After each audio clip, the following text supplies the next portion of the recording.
I don't fucking know. Oh, okay. I will cast magical tinkering, and every time you kind of like tap it on the head, it's gonna go, "I want to rage" or something.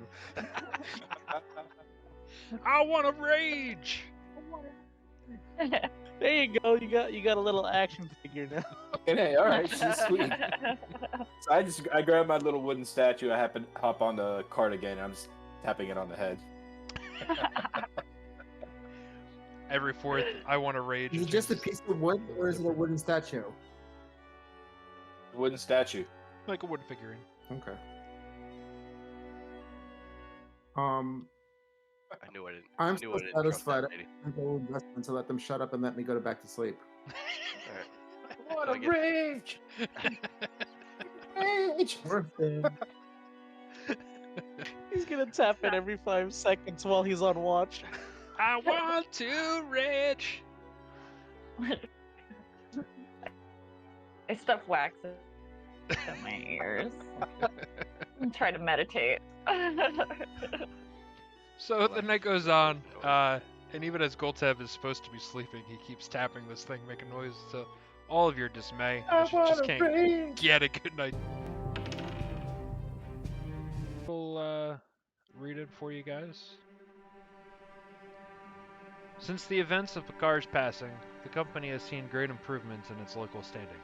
The tales of Picard's last stand and how the mighty ghosts of Canterbury vanquished the growing gang of ruffians known as the Redcloaks have become the source of many tales around the fire. Many in the surrounding towns, especially in Phandalin, have heard of some of your deeds, and you often are shown respect by the locals when they learn you are a ghost. Thanks to this newfound reputation, the company received a decent flow of local jobs in recent months. Many hire the company for simple escorts and protection gigs, which are mainly uneventful thanks to the recent actions against bandits. The few times there have been action have been random encounters with the beast or humanoids searching for easy prey. The company is hired, most recently, for delivery from Lion Shield Coster, and Phandalin to the Lion's Share in Tribor. It's an affiliate shop that's setting up inside there. Azad has gathered you and sent you on your way. You are to meet the people you are escorting, the trade goods outside of Phandalin to the north here, right where the road meets the Tribor Trail, and then you can continue on taking it to Tribor. Azan explains to you that things have been quiet as of late, and it's been a nice change of pace from where the company was only a few months ago. But take heed, be cautious, because we never know when that might change. Take every job seriously, keep your heads on a swivel, and come back in one piece. Before we get on to our journey here, does anybody have any shopping or anything they need to do?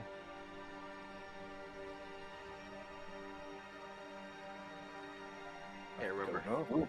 Can't remember the shop. If the shop here sold health potions. I think you can get them from,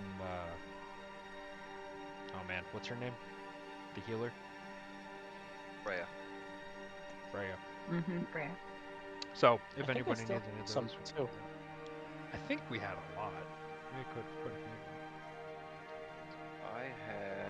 I have 2 potions of healing. I would like to get 2 potions of greater healing as well. Does she stock those? Does she stock those? That's a great question. I have 10 potions of healing available. Holy crap! Remember when I bought the ingredients to start making them? Yeah, I know. You did that a while ago, so you've had plenty of time. That's all my downtime has been. I have 1 healing potion.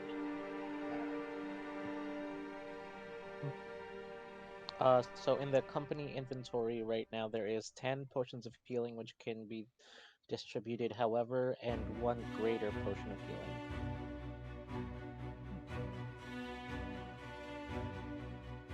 I want to steal from the company stocks though. I have 2 potions of healing. I mean, honestly, that should be enough to be fair.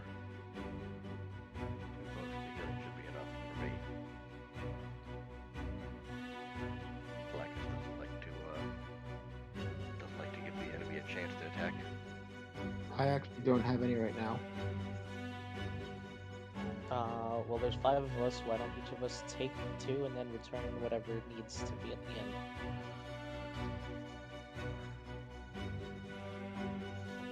You guys good with that? Sure. Sure. Who wants to hold on to the greater one? Well, we should let the healer hold on to the greater one. That would be Heidi, the druid. Okay. She's the only one with any sort of medical background. The rest But of us- you can give it to anyone who would need it on the fly. I mean, The druid might actually be the Because person I who can needs to- heal from afar. yeah, true. So you know what? I'm gonna be either me or I think me or Golteb. Golteb. I think Golteb would be the best person to give that to be honest. To get the what? The The greater potion of healing. We'll give that to you. okay, I'll take it.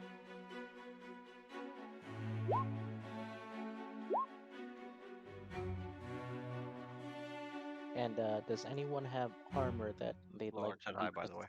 Does anyone have armor that they want to be just a little bit stronger? Um, I can And- give. Is there any metal involved? No, I can make your armor just a little bit. I can make your armor a +1 armor. If no one wants it, I can just use it on myself for my infusion today. I mean, I can take it. I can use it. Kalakis likes to run and gun, so Yeah, Alright. I think it's another one that's best served on somebody who's right up in front, mid. yeah, in hand-to-hand combat. Alright, then I will use one of my infusions for the enhanced armor for Kalakis. So I will change my armor class to 18.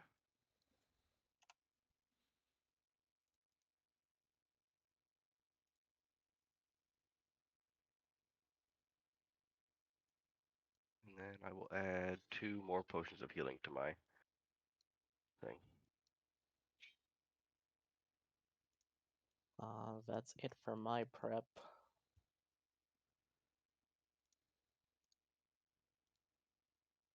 Oh Jesus. Oh, I'll resummon my familiar, and I'll expend that gold.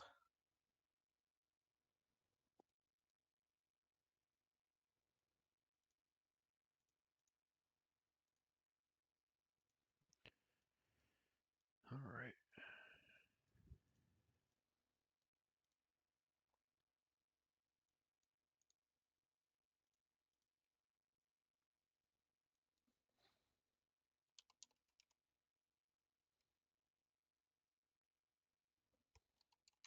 Did we lose the long rest button, Corey?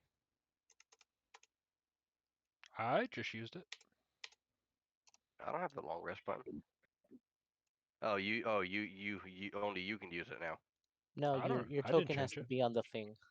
Oh, okay. Yeah, you got to click on it first. Okay. My token's not here, so Oh, no one's token is here. that is correct.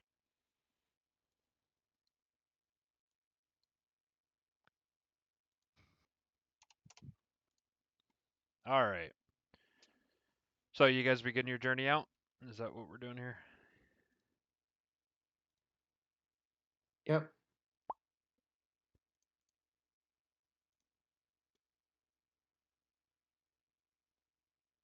Um,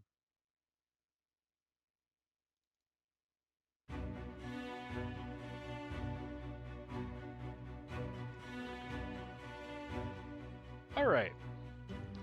So you begin your journey towards the area of Phandalin. A few days pass as you travel. There is very little problems along the way. Something I keep forgetting to do that I would like to start actually holding you guys to is every time we do a long rest, we actually take a ration away. But with that said, this quest, I had it include that the traders are actually going to take care of your food, so we won't be doing that this session. Just remind me in a future session.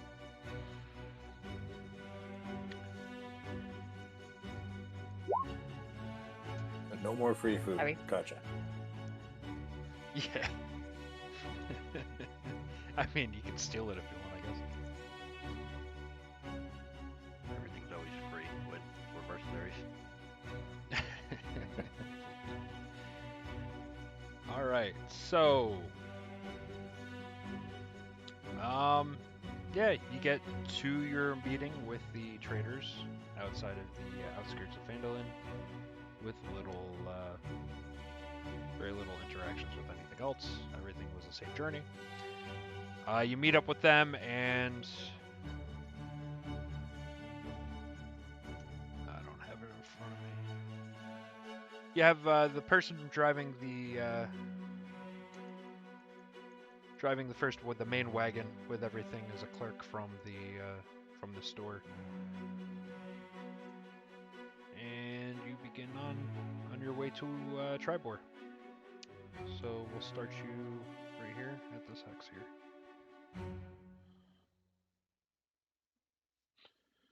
What is our cargo? It's a whole bunch of random trade goods, things from clothing and basic equipment, adventuring equipment, to as well as like raw materials such as iron from the local mines and stuff like that. Alrighty. Make sure my horses are nice and strong for pulling all that stuff. And it's just us. We're not escorting any people. Just the the clerk from the store. You have one person along with you. Do What's they the clerk's have- name? Yeah, I do have that on me. Give me just a second there.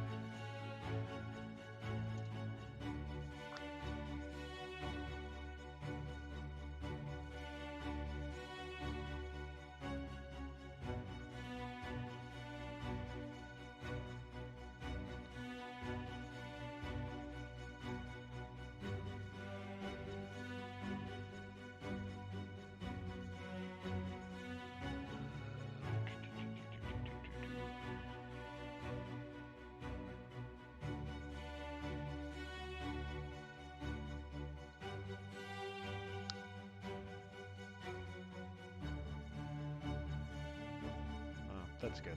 Nope, I don't have it. Sorry. So.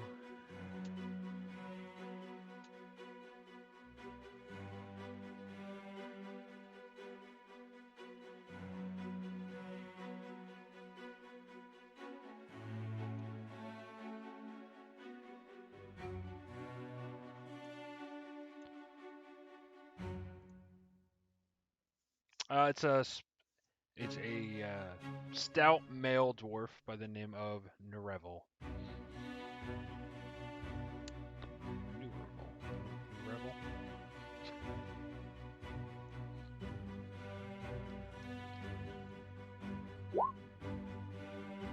Spelled like that. Spelled like that.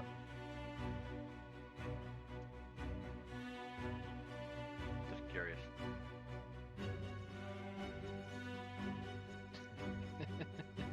Okay. Uriel.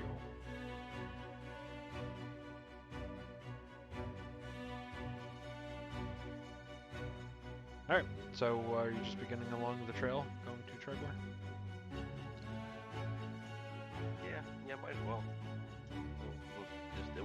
What time of day is it? By the time you get there, it's been a couple days, about early afternoon.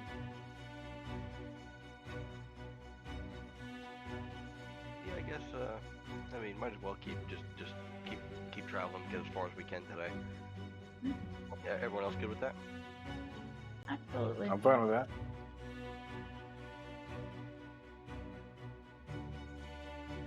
Alright, so let's say you have about half a day's travel in you. Anybody want to mark out the distance for me?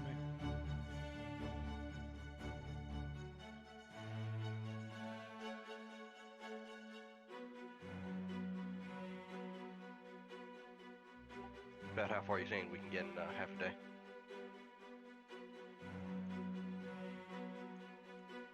Mm, 24 miles per day. Yes, so not very far.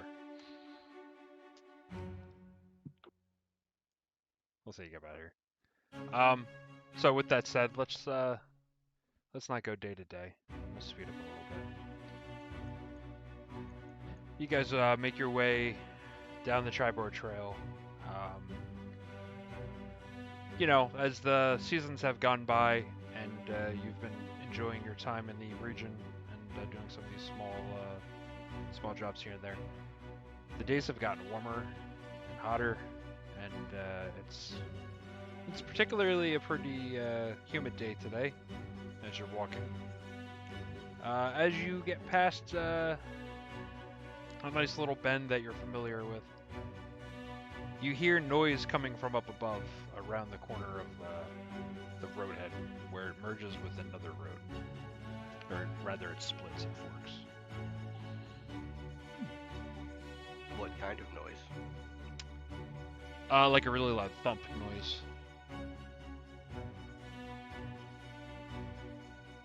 What should we do?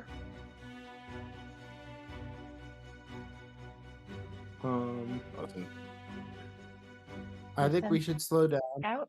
and, well, why don't we send one of our familiars? I can send Tigran out to investigate and see if we can get eyes on it. I think that's a good plan. Awesome. Okay.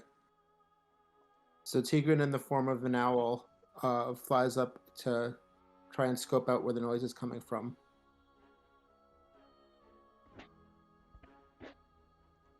Alright.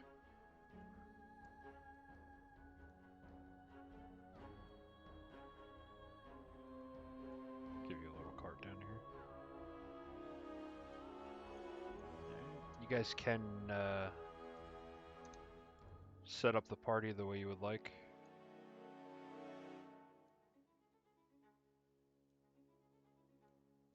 I don't like that card. We're heading north. Yes. So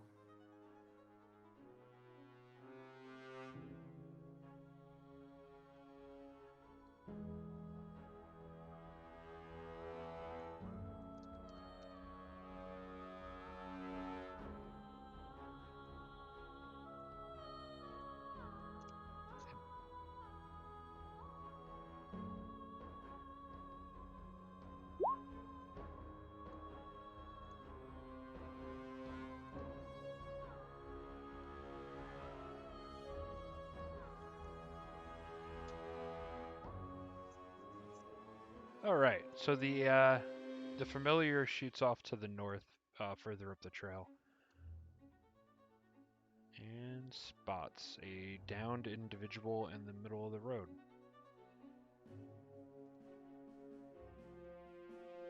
Right about here.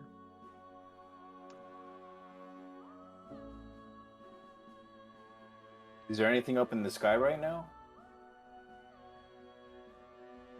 You do not see anything in the sky other than the familiar. I think we should start approaching on foot. Would you like me to take a lead, kind of slowly sneaking up on it? Do we want to just go? Do we want to take our person? Is it the middle of the day still, Corey, you said, or is it night? On this particular day, it could be. It's about evening. Yeah. It's like. Getting dark, Yeah. It's but not it's, quite dark like dusk. Yeah. Yeah. Somewhere around dusk. The sky's starting to get red. All right. I think we should go up cautiously. Yeah. Can proceed we with- can the familiar tell what happened to the guy or no? I'm not sure if I even So know at if this the familiar this saw the guy. point, Pal can relate to you that it's just a corpse on the road, or a body. Not really sure if it's moving or not.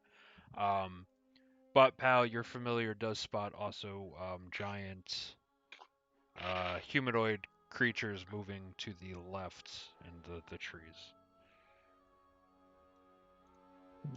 kind of haphazard. I think we should start stealthing. I think we should start stealthing and cautiously approaching. All right. I agree. Um, if they're moving to the left this way, you said, Corey. Yeah. I think we should stay a little further on the right. Stay away from them. If we don't have to fight them, let's not. You need us to roll stealth. Sure. Roll stealth, you said, Corey? Yep.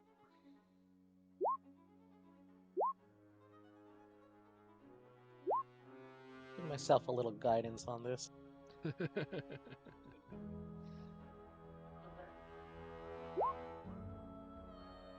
Oh, I just rolled. Great. Oh, but sorry. That's okay.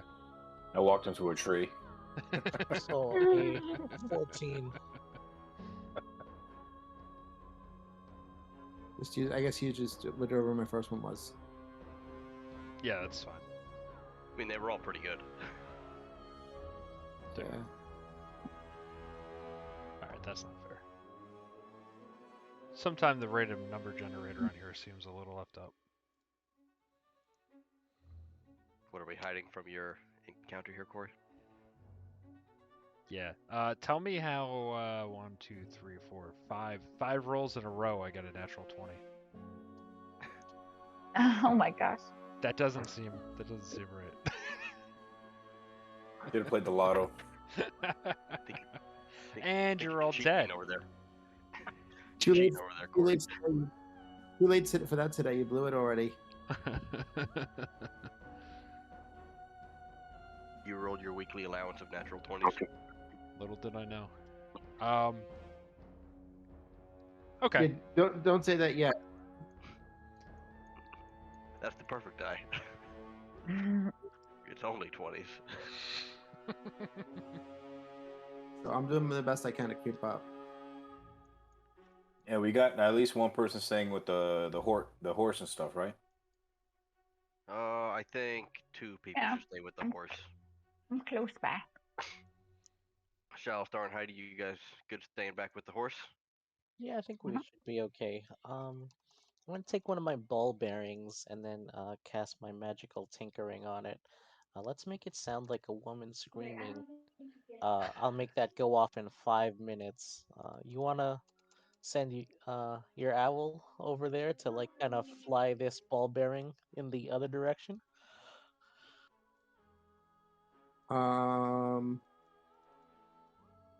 I can send mine. It doesn't matter to me. It doesn't matter either one. If you guys think that's a good idea, maybe I can lure the giants over to the other way. Yeah, I don't see why not. Farther away they are, the better. The giants might be Yeah. on alert afterwards, but that's okay. We can always we've taken down giants before. Yeah. I'll have my owl fly the ball bearing past the giants in the opposite direction we are, and in 5 minutes it's gonna sound like a woman screaming, and it'll drop that ball bearing. In which direction? Sorry, Chalister. The direction opposite of where we are going, so I believe towards the left past the giants. Okay. Yeah. North. So this general Yeah. area. Up and left. Okay. Up this way. Okay. Very good. So do you guys want to move up, and then we will have that drop? Yeah, we continue our way up to the corpse. Cautiously.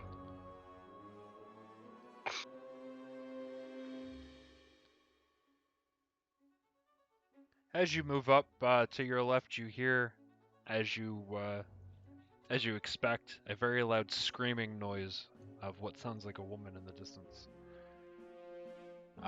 As you hear that, you hear 2 very large grunt noises, and it almost sounds like a giant creature kind of slam into a tree, and kind of like a startled and through the trees actually, you notice 2 large bodies kind of moving from this general direction. This the general direction. You are looking at So I think we should kind of. 2 trolls. I think we should kind of sneak up behind. The tree next to the corpse. The tree that's just the left. I think we should try and approach. Yeah, there we go. Try and sneak up behind there, and get in close that way. Yeah, that works. I'm gonna stay over here, watching what the trolls are doing as he's making his way up. I'm gonna sit here, kind of in half cover, just kind of watching these trolls, making sure they're not getting too close.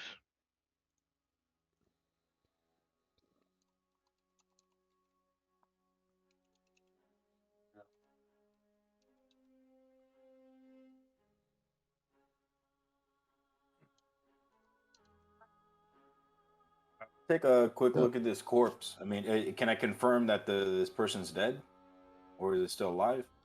You look at him. Can you give me a give me just a perception check or an investigation check, or which might work better for you. Oh yeah. So you look at this body, and his entire face is just caved in and basically completely just gone. It's very mushy. Yeah, he did. He's Um, dead. On his body, though, you see strapped to his back what looks to be an explorer's pack. And you know, across kind of to his side is a longsword, just a regular longsword. Looking at this gentleman, you can quickly surmise that he was probably a brand new adventurer who was taken off guard. That sucks to be him. But what we Alright. back to the corpse later. I want to focus on these trolls on these giants for now. All right. Can we so tell? I'm Do they gonna- look like? Can we tell? Do they look like giants? Do they look like trolls? Do they look like something else that we recognize? So yeah, I think you've had run-ins with trolls before, but it looks to you like they just look like trolls, yeah. Big, Just regular old trolls, big old trolls. big old trolls, kind of hulking beasts.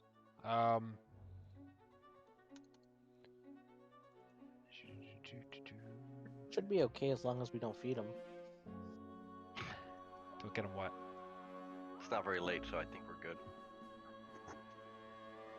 I look And back they at everyone are else. kind of looking around a little panicked after that scream. They're not entirely sure what happened. They look very confused.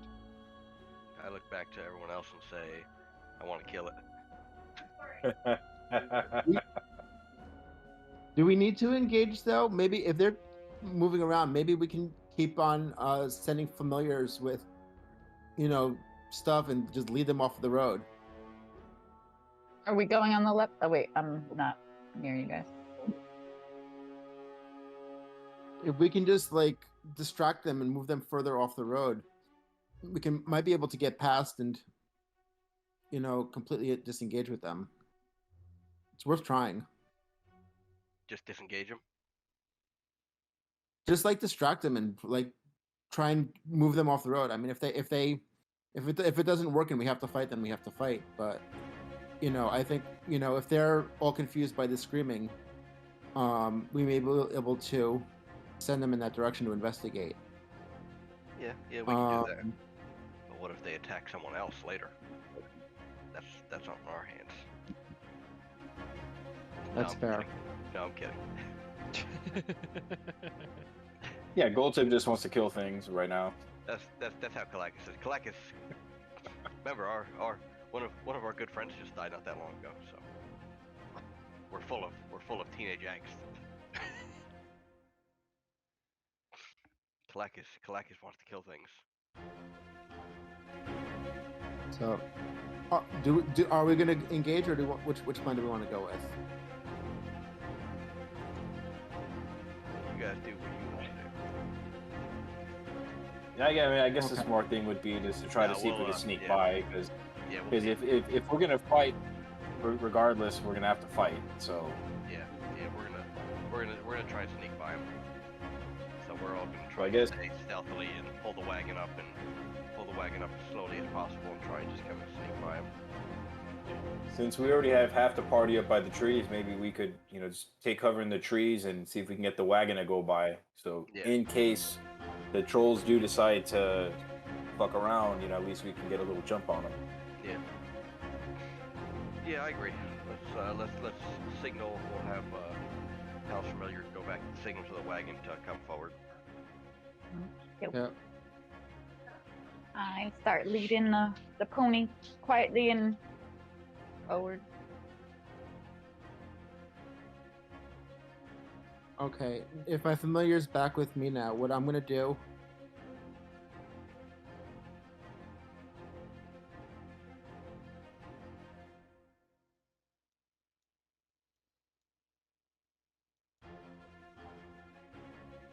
What do I have that's interesting?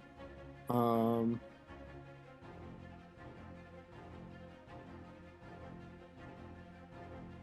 gonna have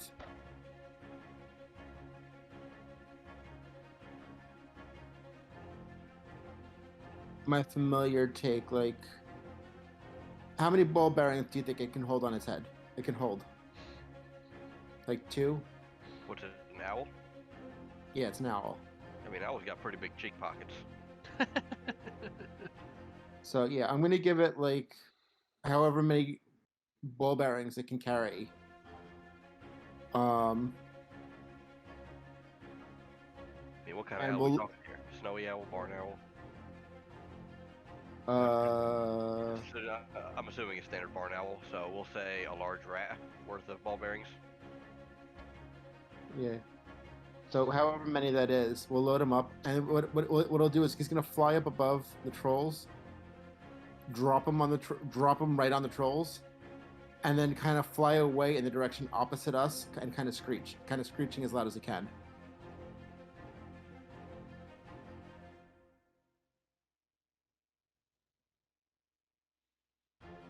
Sounds pretty good. Do you have access to an owl token? Sure. We had one. We did have it. Yeah, we have one on the right hand side. There it is. It's already there.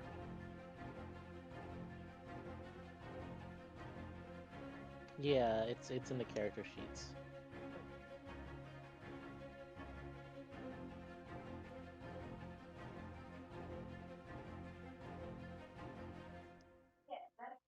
All right. Given so, that our familiars are owls 85% of the time.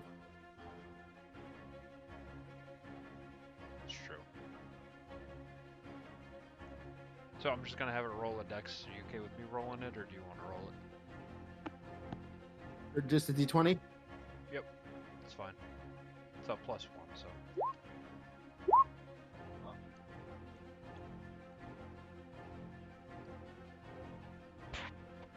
All right. So as he flies by, the marbles come. They come out, and you wanted them to hit the trolls. Yep. So one of them, the one closest to you, gets hit right in the head, and the other one, it kind of hits more in the shoulder region. But regardless, both of them are staring up at the owl as it's flying by, and they So start I swinging want at it. the owl to fly away from, like, in direction away from us, away from the road. He's going in this general direction. Right? Yep.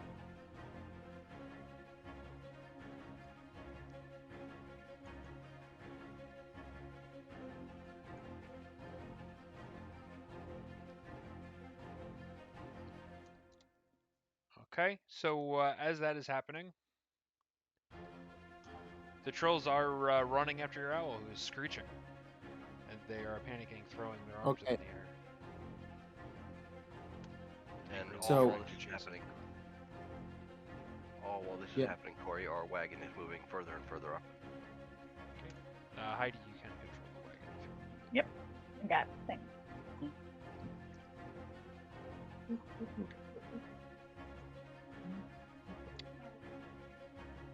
Got a drifting wagon. While it's coming up, I want to do a quick search of the corpse to see if there's anything else we can find on the corpse and I want to grab the explorer's pack and the longsword. Okay. A quick looking through everything, you find a note in his pocket, and it is a letter from the individual's mom, wishing him good luck on his adventures, saying that she doesn't understand why he's leaving, but wishes him luck on his quest for fame and fortune. Oh, sorry, Mom. Is there like an address on there or something? It does say, we'll miss you in Phandalin. Does Kalekis recognize him? Or no? I don't think so. Okay. Okay. Seems like Kalekis has been in Phandalin many of times. Is the corpse human? Yes. Does he have any distinguishing, like, pieces of jewelry or items on him? Like a necklace or a brooch or something that his mom may have given him that we can return to her? There is a, there's a chain around his neck. With You know, a we note got on the- it. And You know, there's we've got the tree. wagon. We've got the wagon. Let's just dump him on the wagon and bring him. Let's just bring Yep. the corpse with us. Then we get all blood. Then we get the goods all bloody. Can't have bloody goods. Yeah, but then we have Weekend at Bernie's.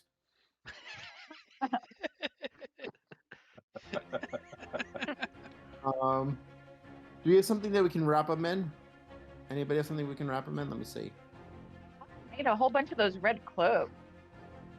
Did I Yeah, have let's one just in drop the it. wagon, maybe? Sure. You're always I do carrying have it for common some clothes. reason. We can wrap his face in a shirt, or lack of face in a shirt. Yeah, I just want to grab him and go. Alright. Let's return the body to Phandalin. All right.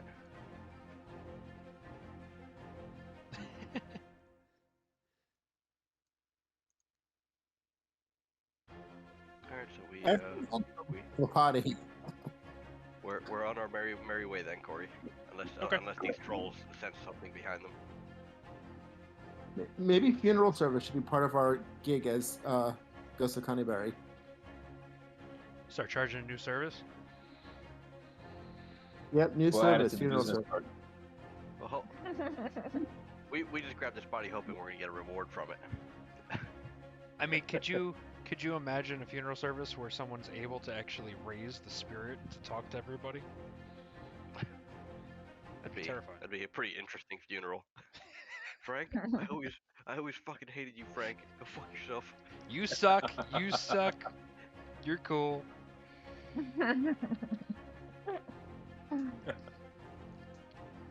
All right, so Great you're party able to. trick. We're able to successfully evade these trolls. I think you're able to get out unharmed. Trolls never knew you were there. All right. So sad. Well, they never knew we were there, but that fucking owl, they're Oh, they're pissed at They're that out owl. Yeah, anyway. They might not have been evil trolls. all trolls are evil. They murdered this guy. Well, what if that guy was fucking with the trolls? Well, that's his problem. But they still murdered him. He was talking smack. They still murdered him. They could have been nice and Young talked it out. kids thinking they got something to prove. Yeah, exactly. Sometimes they should just stay home. You know, it's like when you get that new player, just like, yeah, I don't care if it's a one shot. I'm going after this motherfucker. I'm making a name for myself. Oh, I'm just gonna be quietly tell to the guy's corpse. I'm like, well, weren't they just talking about murdering trolls and now they're saying murdering is evil? I wasn't talking about murdering trolls. I just said I wanted to kill them. Wait, are we able to tell if the guy was murdered by trolls or is that like a Face is smashed in. Yeah, his face is pretty smashed in. That seems a little ruthless. That seems pretty murdery to me. I don't know. And nothing was maybe, taken. maybe there's claw marks. You don't know. I don't know what kind of other animal could smash someone's face in. I'm just gonna hold my hand out, pointing to all of you guys. Well, if you really want to know, we can always go back to the trolls and ask them. Hey, did you guys smack these guys' faces? Hey, are you guys cool or are you guys assholes? Oh, They're not mutually exclusive. Well, They're- should we they're- push on or camp now that the trolls have gone? Are the trolls actually gone, Corey? Or are they still like in the distance? oh yeah, they're chasing into the field. They're basically frolicking after this owl as they disappear from Okay. your sight. All right. Well, then Um, we'll take a nice little rest. We'll do Ah. I'm just gonna Go ahead. disapparate my owl right now, also. So it's just gonna disappear on them. So as you do that, you hear very large, very loud yells of confusion coming from that direction. That sounds like the trolls are completely out of their minds, not sure what the fuck just happened.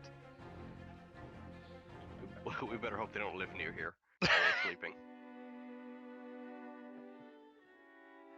Alright, so you alright, guys set up I camp? guess we're taking our night's break now. Very good. Keeping watch, of course. Of course. Yep. So you each take your turns that night with watch. And it's kind of a quiet night, honestly. Everything's fine. And you continue on your journey in the morning. Are you returning back to Phandalin to deliver the body first, or are you continuing on your journey to Tribor? Where are we? Are we more than halfway? We're about here, you said? Yeah, you're you're around Canaberry area. Is there any way we could drop it off in Coneybury so that it can be preserved a bit? Yeah, I think that's a good idea. If we're near Canterbury, we'll drop it off at the guild hall and see if some of the people not on this adventure and Azon can take a horse and run the body back. Mm. There you go. Well, they only have mules at their disposal, but you know, Eh, that's okay. That'll work. I thought we had oxen too. Mm-mm. Just mules. Uno, dos, Oh. tres, and Well, it's not like the guy's gonna complain about the ride, so That's pretty funny. So I think for future adventures, we need to get our wagon decked out with like an undercarriage, so that we can just store bodies. As We can This work on happens that. so much, you need a special body holder on your carriage. Yeah. Well, we have someone that can talk to the dead, so we don't need people alive. We heard you like corpse wagon, so we put a corpse wagon on your corpse wagon. well, if we can talk to the dead, maybe we can find out where his mom lives. Just makes it a lot easier to return him. yeah. Yeah, I mean, maybe- I think- maybe we. I send think I just- Severus with them.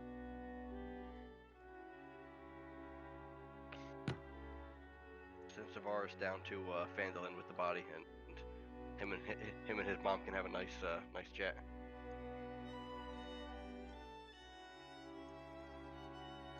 Hey, you know that little corpse part that you can put in the undercarriage? That'd be a nice place to take a nap too, if Yeah. we're not using it. Now we're talking.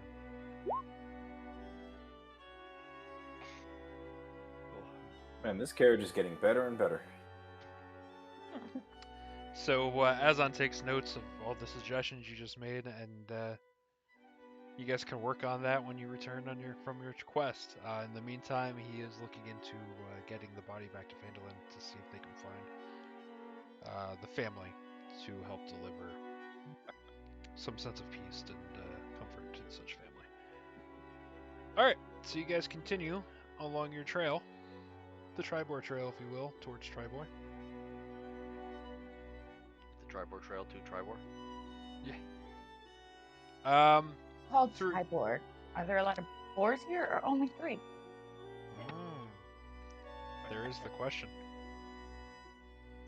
So a couple more days go by, and you find yourself about here. You're about a day's out from Tribor.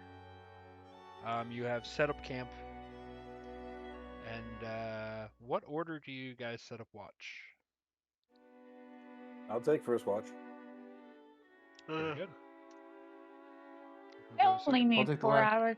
I'll take a pretty shitty shift. Doesn't matter to I'll- Galactus. I'll take the last watch. I'll sleep all night.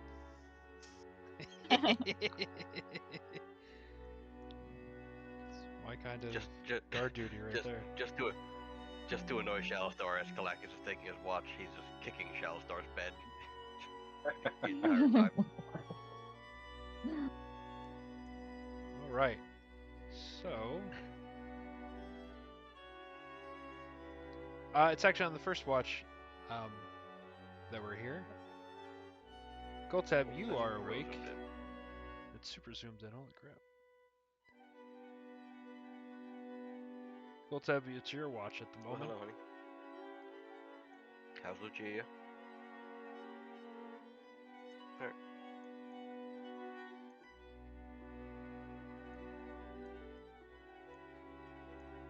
And you hear rustling in the woods coming from the west, southwest. Rustling from the west. Like in this general area over here. All right. Is my marker not I showing guess, up for you guys? During my walk. Your marker is not Alright, showing I for see. us, Corey. Son of a bitch. Mine is the red one. About here, you said? To the All right. I guess. south of the horses. Oh, south of the horses, down Yeah, here. closer to the opening that's out there. I guess. Like I want to investigate it, but before I go, I'm gonna kick and wake up Kalakis and just let him know, hey, I hear some rustling out in the woods. Just keep an eye out when I walk over there and check. All right. So I'm gonna try to see if I can kind of sneak my ass over there quietly. And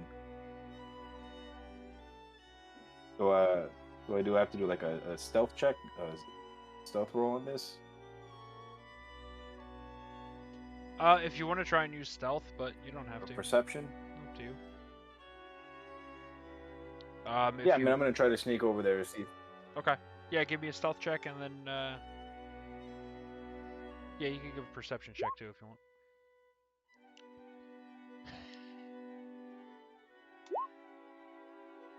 So as you're Alright, trying well, to sneak, I stepped you're in the over. campfire.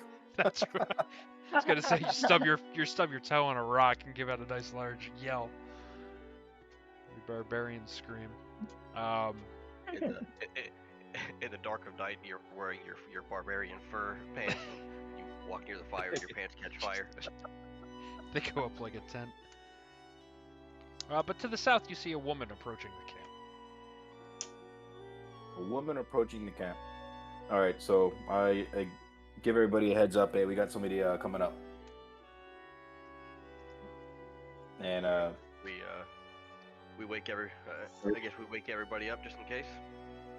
yeah, All right. somebody's creeping up in the middle of the night. So I'll give the halt who goes there.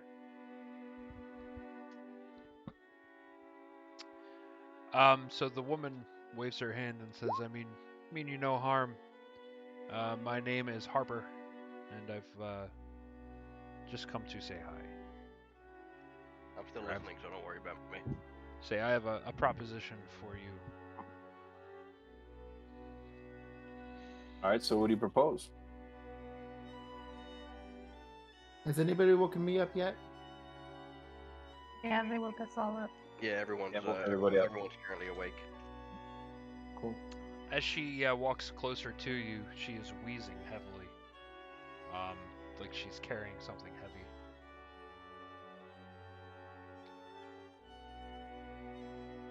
Are All you right, I tell ill her or? She's carrying tell a her she heavy... can stop right there. Okay. So she does. She gets about here. When you yell at her, she stops. And behind her, she's carrying a very heavy chest.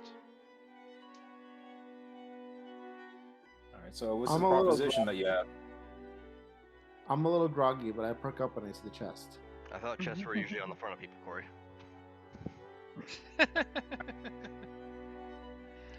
She says, I'm so sorry to disturb your party, but my horse ran off, forcing me to leave my cart behind. But here I'm carrying a belonging, but I can't take it any further. I'm wondering if you wouldn't be willing to take it off my hands for a fee. It's kind of the only Take it off your valuable I hands? have, so I'm looking for someone to take it. If give me some gold, I would be happy to trade you. I Well, asked you're her, kind of talking to the wrong people. I mean, I don't I really asked her have what- gold. I ask her what the cargo is. Well, no, she wants to pay us. I thought, or no, she wants us to buy the cargo. You said, Corey? Yeah, she's trying to sell you whatever in that chest. I asked her what is it? What is it?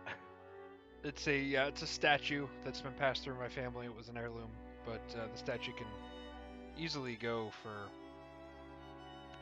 I don't know, 100 gold or so, or more. I'd be willing to sell it to you for What's 50 your if you're interested. What was your original purpose of with the statue? If you don't mind my asking. I was going to be traveling to Tribor. I had it on the back of my wagon. I was going to bring it there to sell. For what? My family has come under some bad times. I lost my husband last year, and I'm just looking to get some money to feed my children. I asked her if it's such a great family heirloom, why are you selling it for half of what it's worth? Well, I was going to try and sell it for about 100 in Tribor, but clearly other situations took over here. So I'm trying to. I don't think I can make the journey anymore. So I'm gonna use my I'm willing to. I'm gonna use my message try to do. to whisper in everybody's ear one at a time, whether or not, and I'm gonna ask them, each of them, do we want to just offer her a ride? I was I'm thinking. down for the ride. I was thinking that, but we're gonna keep a close eye on her. I don't trust her story. I agree with that too. I'm gonna ask her. If Was her the- horse, go ahead. Wait. Where did you lose your husband? Perhaps we could help you find him. And then I'm gonna take him. I'm go. Oh. I'm gonna go back to sleep.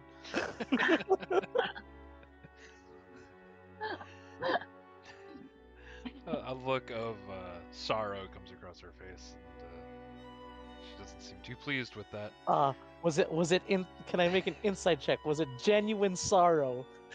I want to know if she's lying. Yeah, do an insight check.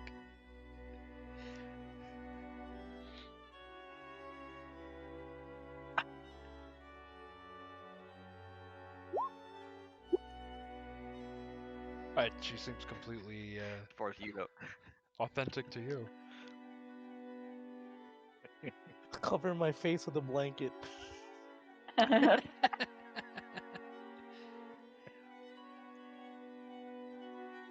I ask her if you lost your horse and your wagon, why was the chest left behind? Shouldn't the chest have been on the wagon? Oh well, the horse keeled over and died. So that's how I lost the horse, more or less. She said the horse ran off earlier. Yeah, if that's true, that's the DM's fault, not her fault. Okay. As he's drinking 8% beer. All right. So I guess we're gonna offer her. I say, how about this? I offer you a proposition. We'll take you to Tribor along with your chest. In exchange for 25 gold each. I don't Well, need that. I don't need. That's more than I'm gonna get for the item. I'm only able to Yeah, get I know. 100. Now you're extra for 125. I'm aware. I'm trying to haggle her. Let's see what she counters with. We gotta, meet, Galactus haggling. I love it. Okay. we gotta meet somewhere in the middle. I'm just Kalakis hearing wants that. After hearing that from Kalakis, I should shake my head, get right up in the wagon, crawl in, and go back to sleep. I'm done. I'm done with this. Kalakis is not good with numbers, so he's just throwing numbers out there. Going there anyway. She says, I appreciate Now the that- offer, but honestly, now that I've lost my horse, I'd rather just walk back home as quickly as possible. Again, I offer you the statue if you'd like it for 50 gold. If not, I'll leave. I'll take it back. I'll tell her. Can we take Can I a see? look at it? Tell her. Sure. Tell her. Let's take a look at the statue and see what it looks like. All right, so she opens up like the a- chest. Who's taking a look at it? I would like to I'm like- investigate. I'm on the wagon now, but I'm kind of peering over the edge of the wagon, taking a look at it also. So I mean, anyone technically, who we're all is taking a look at it, Corey. whoever is examining it, give it a nice intelligence check. I mean, we're all examining it.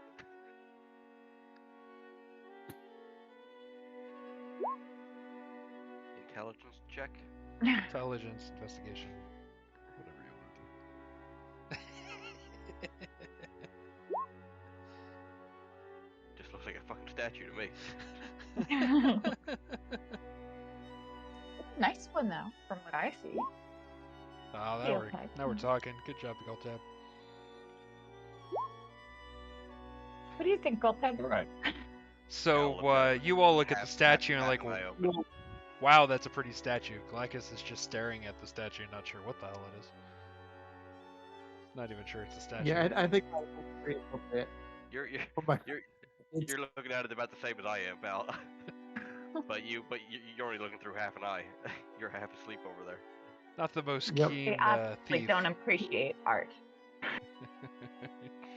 Not the most keen thief. He's not sure how much it's worth. All right. So when I pick up the statue and I'm taking a look at it, what do I see? Does anything stand out other than just being a pretty statue? So Gult said maybe it's just because you're so close to it. But taking a look at it, you're able to tell that it was a handcrafted statue that's clearly pretty old. Looks like something from an old civilization from history's past. But it looks very nice, and your guesstimate is that it probably sell for over 250 gold.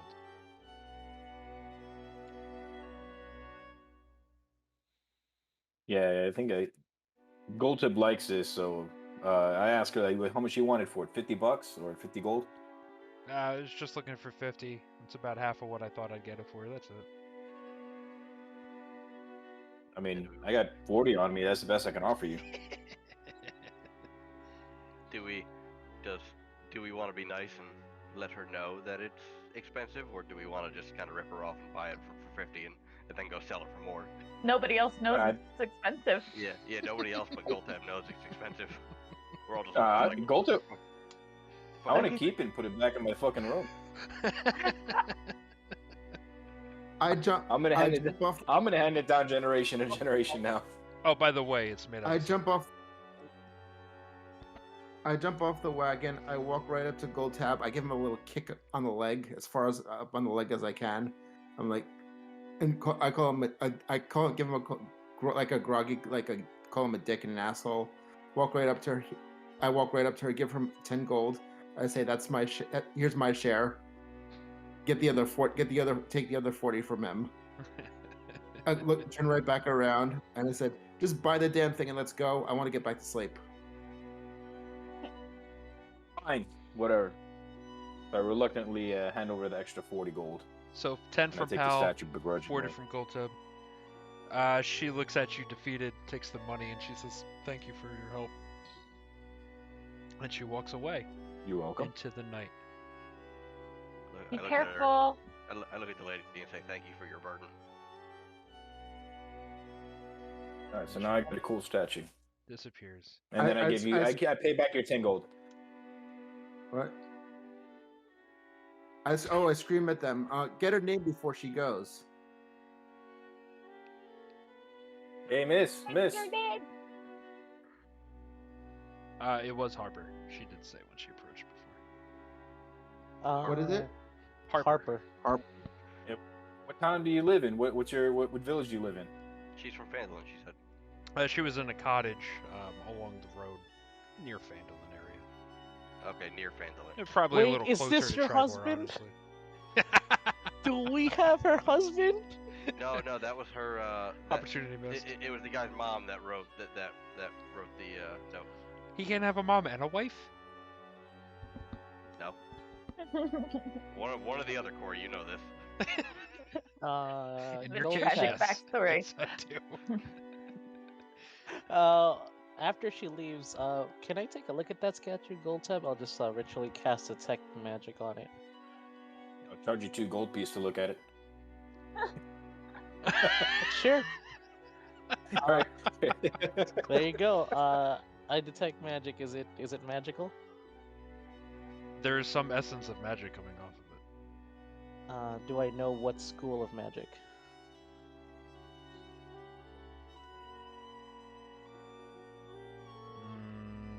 Yes. Transmutation. Can I cast Identify on it then? Sure. Don't you break my statue? That's mine, fair and square. I'm just tinkering with it. It's not real silver canvas. That's just, not Kalakis saying that, that's Nick saying that. So you're detecting the specific spell that was used on it?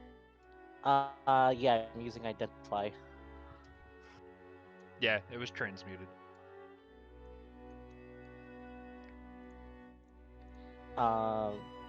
Does So it give me transmutation, anything else? Is it actually a magical? Is it actually a magical item No. under Identify? It's just an And it's item not cursed, right? currently it's currently under a spell. As you're staring at this item, it starts to shift in your hands and it just turns into a piece of wood. Yeah, she scammed you. I You fucking broke my knew it. statue, man. You broke my statue. No, she totally scammed you. Oh, you She- broke my shit, man. That was you. You're I just can- jealous. You're just jealous because you didn't buy the statue. I can actually make your statue look like what it was before, but it's gonna turn back to a piece of wood. How, is this lady far away by now? Like, we can't catch her? It's been at least 30 It took me minutes at this 20 point. minutes for those two spells. Okay, so Yeah, 20 minutes at least for those so spells. she's gone. Ooh, I knew it. burn. I knew I didn't trust her story. Kalakis knew he didn't Uh, trust her story. But does it retain the shape of a what you call it? Retain the shape of the Or figure? is it just a branch? No, it does actually have the shape of the figure it was before. It's just wood now instead of silver.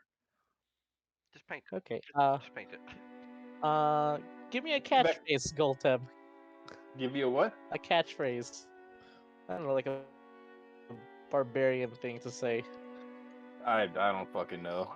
Oh, okay. I will cast magical tinkering, and every time you kind of like tap it on the head, it's gonna go, "I want to rage" or something. I want to rage! There you go. You got a little action figure now. Hey, all right, she's sweet. So I grab my little wooden statue. I hop on the cart again. And I'm just tapping it on the head. Every fourth, I want to rage. Is it just a piece of wood, or is it a wooden statue? Wooden statue. Like a wood figurine. Okay.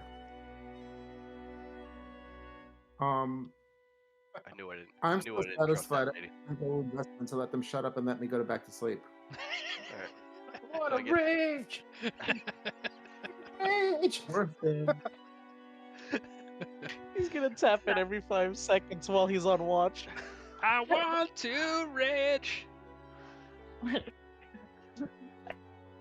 I stuff wax in my ears and try to meditate. So the night goes on, and even as Goltev is supposed to be sleeping, he keeps tapping this thing, making noise to all of your dismay, as you just can't get a good night's sleep at all. But morning does eventually come, and you continue along your journey, only days out from Tribor. Can't believe we got We swindled. didn't get swindled. Goltab got swindled. Swindled my ass. This thing's awesome. I wanna rage.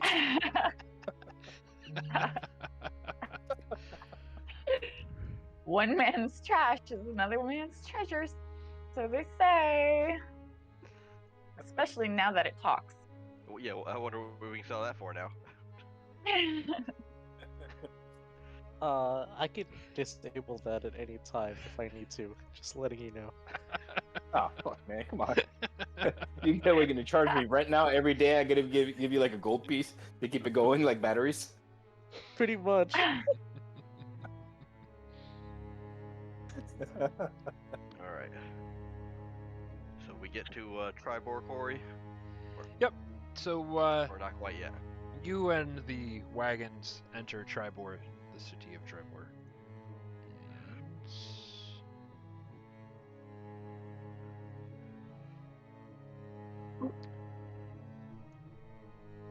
And it is super zoomed in, huh? That's for me anyway.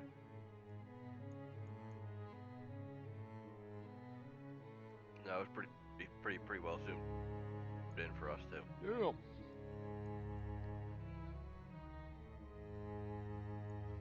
There's a lot of ranches around Tribor. So you enter Trambor, you pass a lot of farms on the way in. This is very fertile farmland. There's also a ranch here to the north as you enter.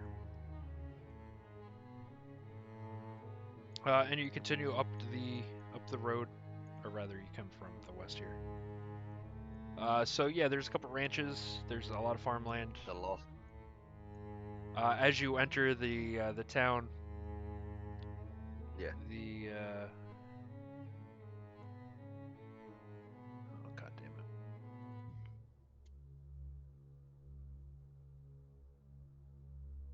damn it! You're directed to the Lion's Share store that is your destination, which is down here, and I will mark it on the map.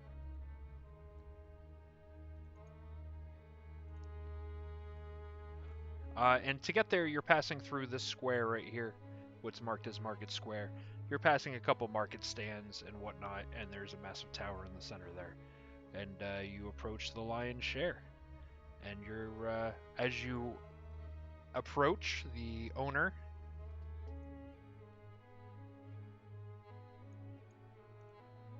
a man walks out and says, "Oh, it's good you have arrived. I take it you're the ghost of Canaberry. Please come in." And as you approach, he hands you the bounty that is for the contract, but all of it stays in the bag as this is supposed to be a company job, and it is not for yours for the picking as of yet.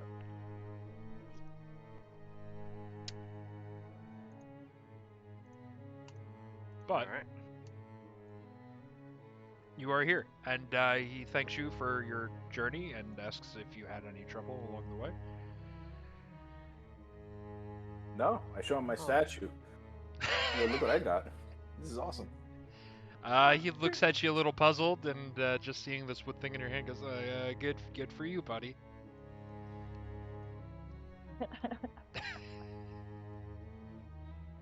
That was a pretty straightforward go.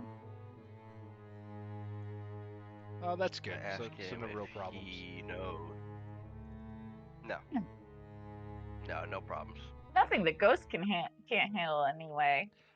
We You saw know, some trolls, I've but heard they that. were We've easily heard outsmarted. of your company, and I'm very impressed with what I've heard. So, clearly you've delivered. So thank you so much, and maybe we'll be in business again. Before you leave, though, it's getting a little late. I actually arranged a stay for you at the Tribor Arms, which is just to the south. Tribor Arms, that sounds like a weapon shop. Down here, and it's an inn. It's just a place you can stay for the night. Try their stew; it's pretty good. But as a thank you to you, you can stay there for the evening. If you need anything else, don't hesitate to come and ask me. Thank you so much. It's great to have these supplies. You got any other jobs or anything that you might need us to take care of before we roll out of town?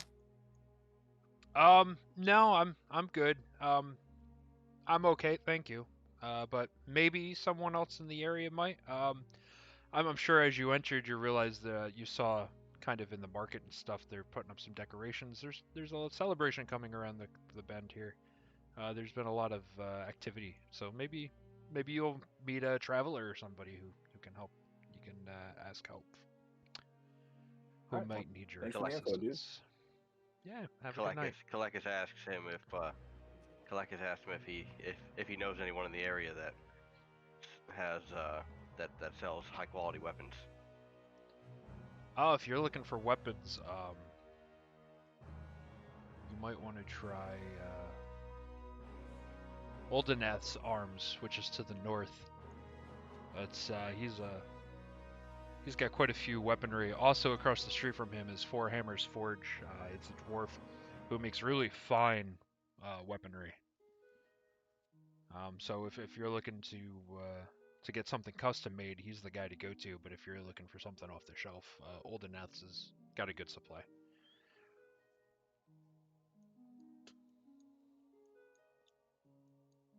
All right. Anyone want to go weapon shopping with Kalakis? I'll always look at weapons. Yeah, I'll go along. I mostly go to just get the test drive. I don't actually buy Why anything. not? All right. Yeah, I'll just walk and check the scenery. All right. So we're going weapon shopping, Corey. Okay. So We'll check out the let me give you. not the dwarf, the other guy first. Okay. Full Hammer's Forge.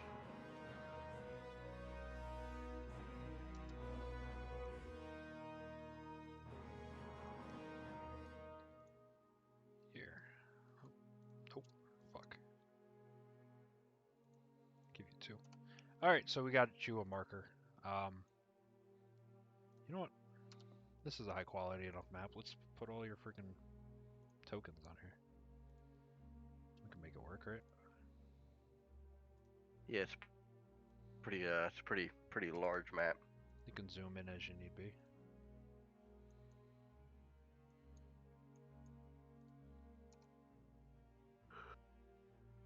There you go. You're on the board now.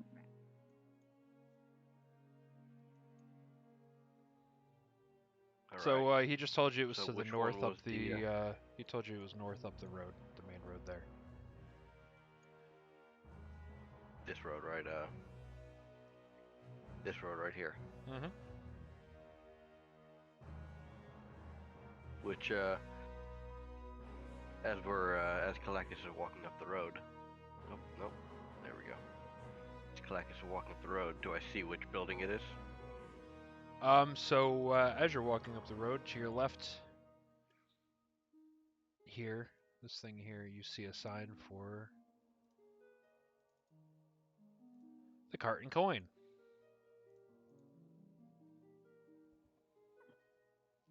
Go take a look in there. You wanna check it out? And the cart and coin, and yeah, might as well check it out.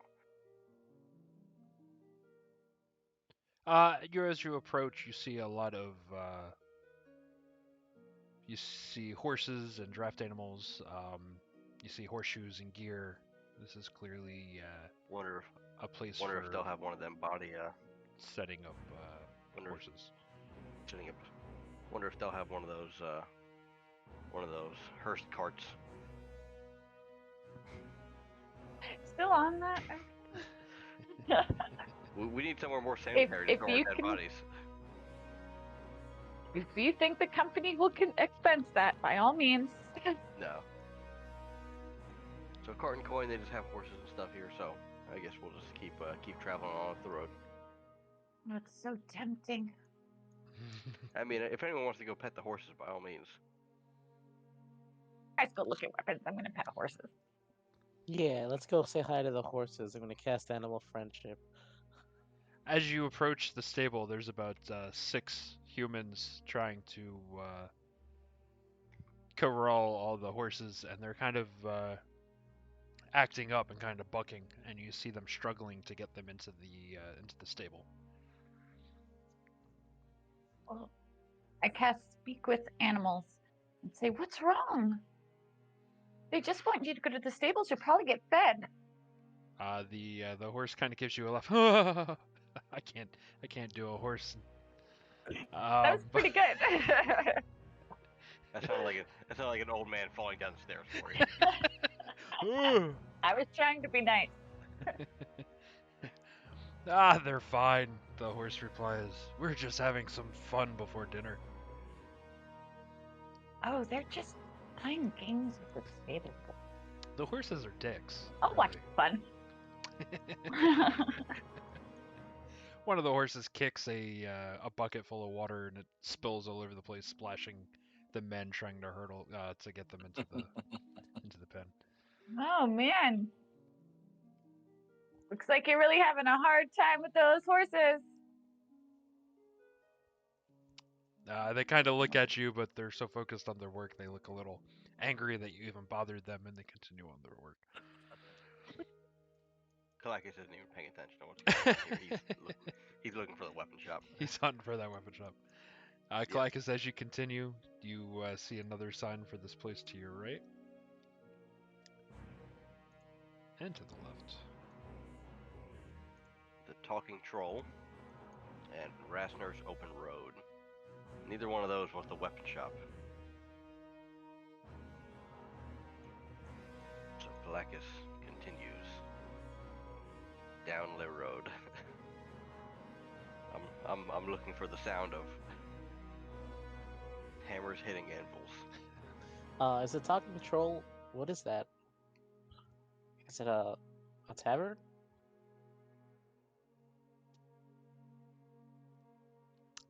Yeah, you could call it that. It's just walking past. It smells. It reeks. Are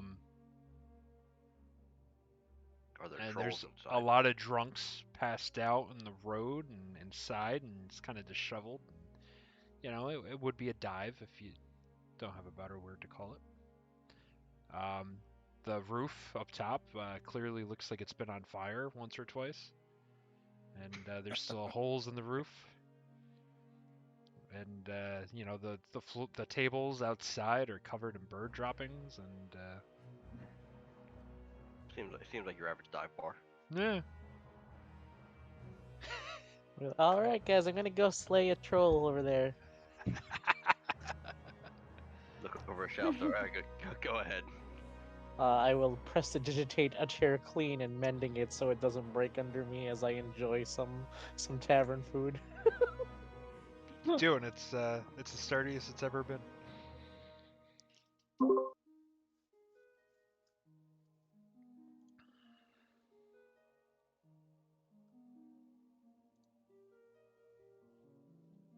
So as I'm walking further down, Corey, do I see anything else? Yeah, I sure do.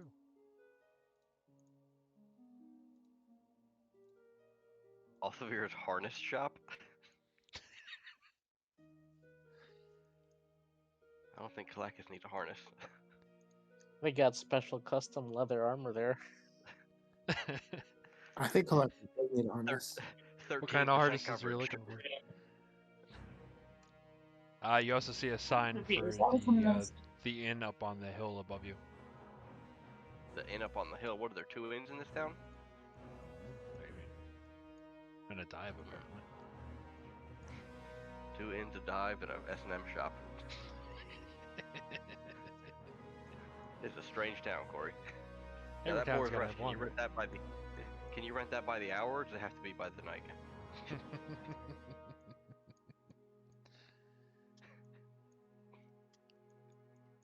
All right, nothing seems to interest me yet, so I'm just gonna keep on making my way down the road. Making my way uptown, looking for weapons. Wanna really kill something.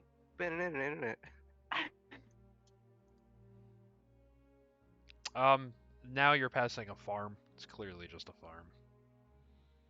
So that guy fucking lied to us. You're starting to lose hope that there's anything. So this is just a farm right here. Oathbeer name. That's just a He farm. said that Oathbeer name, and there was a store with the Oathbeer. Right? Oath beer? Oathvir? No, yeah. I don't think it was Oathvir's harness shop. That was the weapon one, was it, Corey?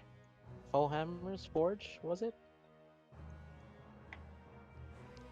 I just love the memory that you guys have. It's fantastic. All right. I have no memory, Corey. I can't even but remember what I had for breakfast. so as you're approaching the farm, Oh, did I not tell you I have early onset Alzheimer's? Oh, jeez. Exactly. Yeah, me too. More than likely. But yeah, so you pass as you're passing this farm, you hear hammer slamming on metal to the north, and as you go further down the road, you see and Uldenath's Arms and Fohammer's Forge. All right, we're gonna go take a look at Uldenath's Arms first. I you knew guys just I almost wasn't gave up going on the crazy. town. The name. That's the one. That's what I meant. Yeah, it wasn't Althavir's harness shop. As you climb up the hill, entering the smithy,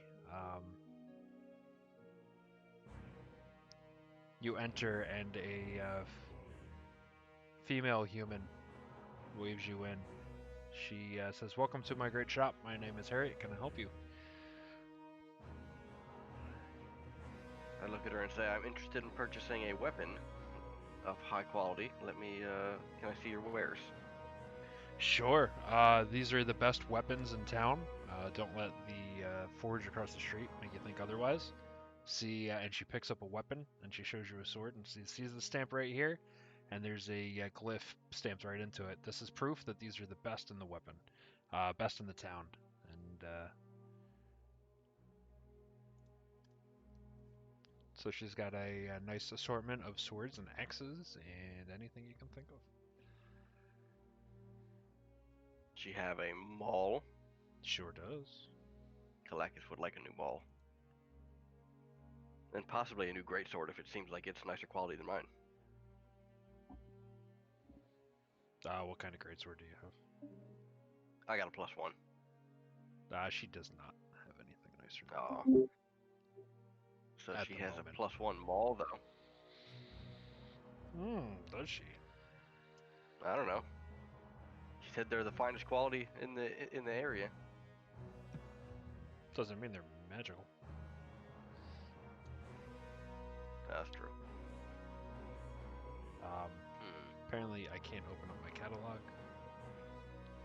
Open Office is To let me deciding know. to crash on To let me know if it is magical. me.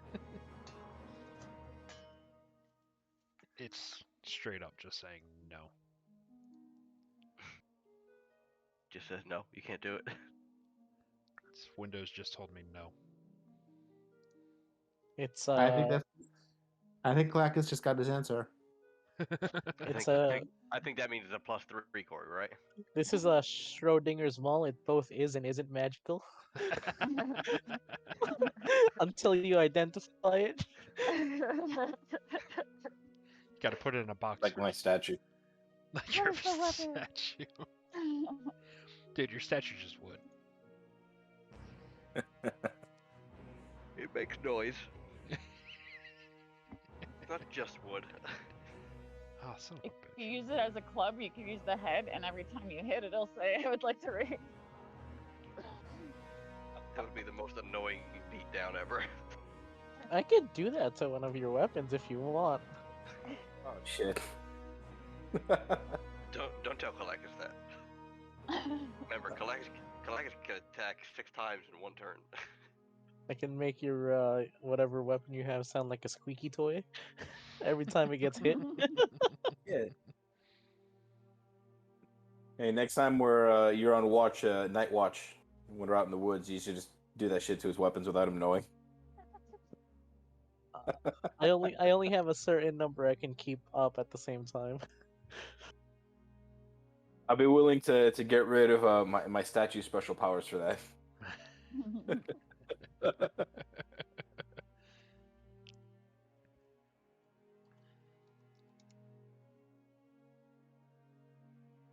come on. Anything yet, Corey? Yes, I'm getting there. I Oh, think. take your time. I'm just curious. Me too. Okay, so yeah, you're looking at a +1 mall. It's gonna she offers that it costs.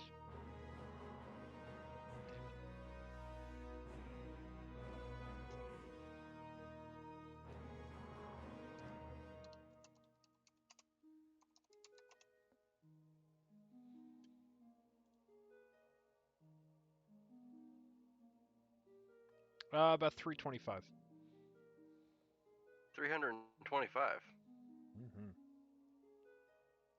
Kalakis tells her 300. She says, you know, you'd probably get the same mall over there for 300. She points to the place across the street, but says, but see, the seals shows that it's higher quality. It's just better steel. So I tell you what, I'll do you 320. Malls are made of wood. I look at her and say she's bullshitting. Malls are made of wood. She looks down and goes, "What the fuck are you even doing here?" Yeah, she No, I'll agrees to pay 300. All right. I'll pay the 300 for that plus one ball, and I'll give her my regular ball back for the exchange of that 25 for that kind deed of the 25. There you go. I tell her this is the finest mall she's ever seen. It's already smashed several statues. All right. Does she have a +1 shield? She does not. She does have shields, but no +1s. Oh, maybe the dwarf next door has one. She hears you say that and she kind of gets a smirk on her face, but she lets it slide.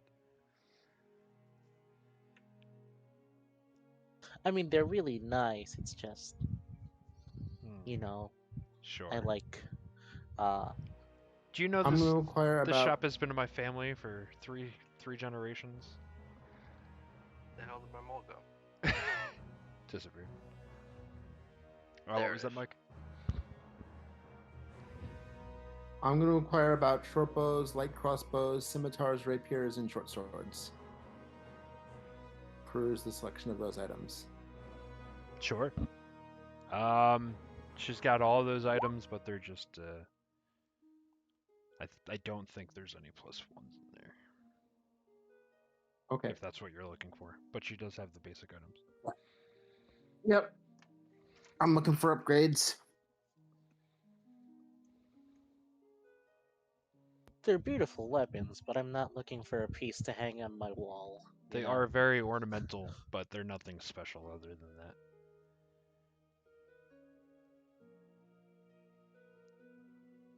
Anything else? Uh, I want to ask her if she's got anything special that she might want to show us. does she have any armor? You gotta flirt a little bit first, pal. Kalakis is not the flirting type. Kalakis only flirts with danger. She looks at Pal and goes, what kind of things are you looking for? Kalakis says, looking for some splint mail. I'm gonna whisper in her ear, show her your dragon chest. Kalakis doesn't have a dragon chest set. No, it's a pal. Oh. I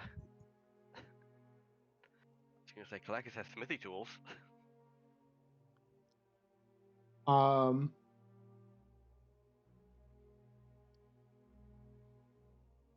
I cast my mage hand.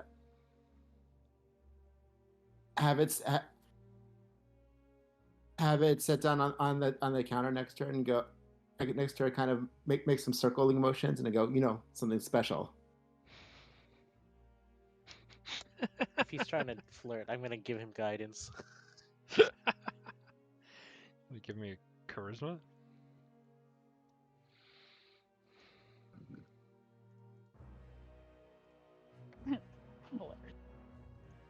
I mean, you guys have met Pal. You know how charismatic he is. Yeah, he's very charismatic.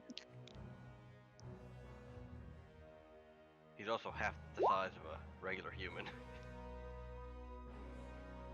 He's adorable.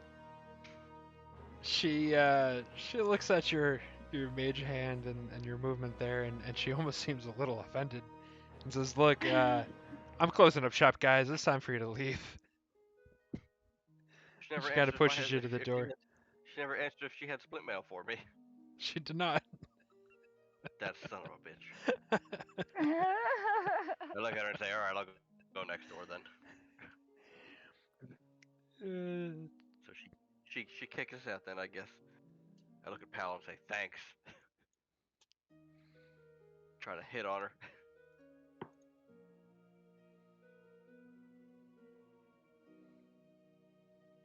So we head over to Foehammer's. Gerlin Fohammer answers the door, a dwarf banging away on his metal. Aye, can I help you? I look at him and I ask him. I said, lady across the street said she didn't have any armor for sale. Wondering if you do. Looking for a splint mail of fairly high quality. I have some fine splint mail I just made right here. And he shows you a piece of splint mail. I look at him and I say, how do I know your wares are of high quality? How can I be sure that you're a good smith? He kind of looks at you with a little disdain. He goes, you question my ability? Look at this fine metal. Look at my skill that I pour into this. I've been doing this for very long, and you see he's a little long in the tooth.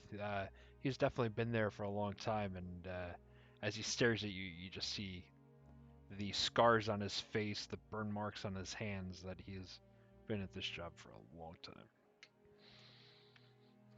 I mean, he's a dwarf, and then I look over at him and say, no offense, but you guys make the best armors. And he goes, damn right! Alright, I'll believe it. I'll believe it. You're just looking for regular splint armor? I mean, I You're have looking for splint something armor. special. I have splint armor. Yeah, I'm looking for some better splint armor. Oh, jeez. That's for some specialty shit. Collect- He collectibles, says, unfortunately, I don't have anything magical, if that's what you're looking for. That would be what Galactus is looking for. That's all right. He says, I but you won't know, sometimes I get a nice mage comes in and helps me out a little. So maybe next time I'll have some magical items for you. All right. That works for me. I look at him. I say, I'll be back. All right. Is anybody looking for anything else specifically before we head back to the inn? Nope. The night is coming along, and a lot of the shops are starting to close. Yeah, let's get a dwarven ale mug, the biggest and gaudiest they have. And stew. I want to rage. You know, like those souvenir cups. Like, say, I went to Tribor and all I got was this cup. Like a big Stein mug, but just like the most Yeah, hideous yeah. carvings in it. Yeah, he's got one of Yes. those if you want a silver Stein. Yes. How much is that gonna run me? He's willing to part with it for 75 gold. Dang. Okay, Makes- why not? That's the mug. It's magical. That's an expensive bug. It's all of I mean, keepsake. it's marked up, right?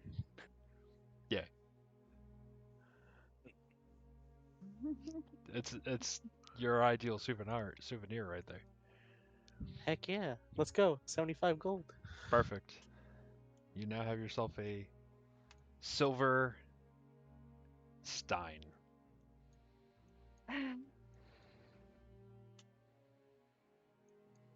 For that Have price, one. it's probably as big as Pal. Yeah, 75 gold. That's an expensive Stein. Gonna go on your mantelpiece one day. All right, just to get a quick read on you guys, does anyone have a certain time they need to get off by tonight? Or is everyone good for a couple hours? I mean, I mean, I would like to kind of get a little close to midnight, but Okay. it's not critical. Okay. I am gonna have to get off in about 10 minutes, but I can stay on call. I'll be back in about 20-30 minutes or so, though. Okay. All right, just making sure. I'm good for as long as it takes. So All right, the baby's asleep, Kelly's asleep, the dog's asleep, so all's good. all is Alright. quiet over here. So is the party returning to Tribor Arms? Yeah. Okay. So you guys get in and everyone orders some of that stew and some of that beer. I will take it. Everyone wants some of that stew. Yeah. Do an ale, man. That sounds real good right now. Bread Shalistar and is butter. really enjoying that nice fancy stein, and everyone's kind of looking at her like she's a little wacko for using it, but because you're just enjoying your food and your time.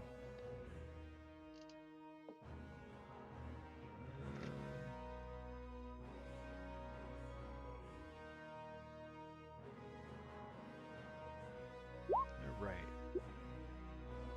So good ale and good company make for a good time, but some are complaining about the music. The bard in the corner is singing about St. Oswin again, just like every other bard in Tribor. At this time, you've heard a couple people talk about St. Oswin, and as the bard is singing, she's singing about how he single-handedly killed 3 enormous boars, how he founded the town of Tribor as a haven for travelers in the north, how he saved many lives over the years, and so on and so forth. A man in the corner loudly mumbles, "I'm fed up with St. Oswin," as he mumbles to the person in the next table. To general agreement. They kind of shake their head in agreement. As people are coming around, you kind of inquire, and someone explains to you that St. Oswin's Day is in 2 weeks. Celebration involves a assembly of the whole town at St. Oswin's Memorial, followed by some dole speeches. But this year, there's something a little different. There's an election going on. Every 7 years, the Lord Protector of Tribor is elected on the anniversary of St. Oswin's Day. After that, everyone will seemingly forget about St. Oswin for another year. You keep drinking your ale, and a man enters and approaches you at a table. He comes to your table and gives a short, stiff bow. "Friends, you have been summoned by the Lord Protector. Please follow me." I guess we follow him. Summoned by who? The Lord Protector. Lord protect. I don't think I've ever been summoned.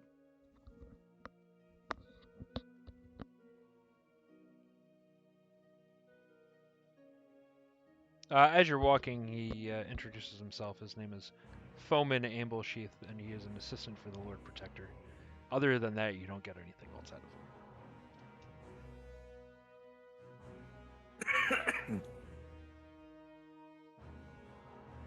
Sorry, what's that name again? The Lord Protector? No, you said he had a regular name also. Oh, the guy who came and talked to you. Yes. I just went past it. Foeman Amblesheath.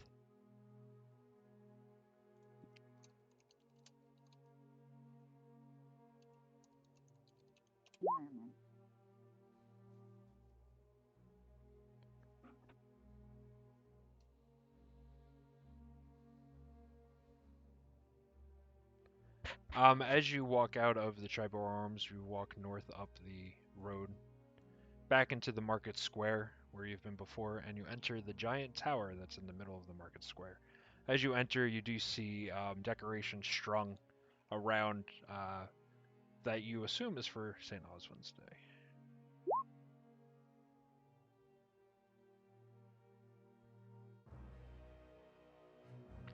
As you walk in, the escort shows you into a rather extravagantly furnished office, bows again, and leaves. Seated behind an enormous desk, you see a woman.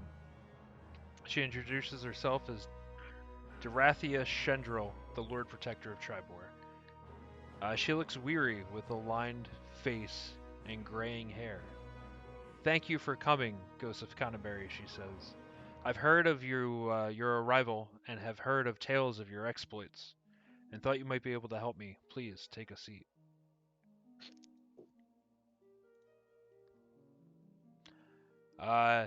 As you sit down, she says there have recently been some strange reports from the farms around town.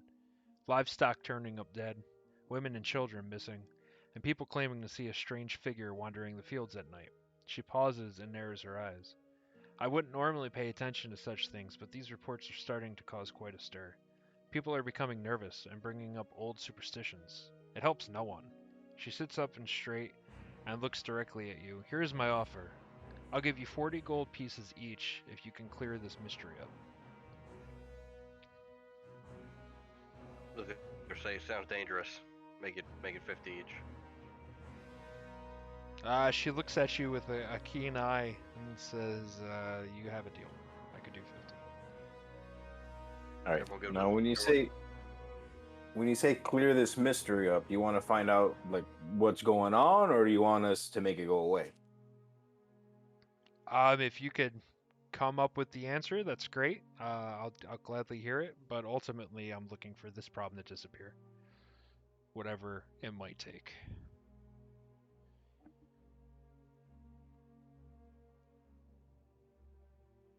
All right. So, what do you guys think? Do you want to try to solve this problem? Well, of course we're gonna try and solve the problem, but It is what we do. yeah, that's what we do. The question is how we're gonna try and solve the problem. Why else would it be on Triboard on Friday night? Exactly. So we agree. Okay. We agree to her terms. And ask her to point us in the direction of where people have been seeing these She says, ghostly figures. I can point you towards the location of the last attack. She explains to you a farmer named Dorn Stonewood. He's a crop farmer with land to the east of town. His wife and baby went missing several nights ago, and he has moved into the 6 Windows Inn for the time being. So you can visit him in the 6 Windows Inn. How many inns do you have in this town? Oh, look we're at a proud town that has four nice healthy inns. I look at her and say, why? Why 4 inns? A lot of travelers come through here, and the business owners have been able to produce a wide range of quality, so all people of all ilk are able to come and enjoy their stay as they're traveling through our wondrous town. Alright, I'll allow it. So you're saying you have a lot of Alright. foreigners?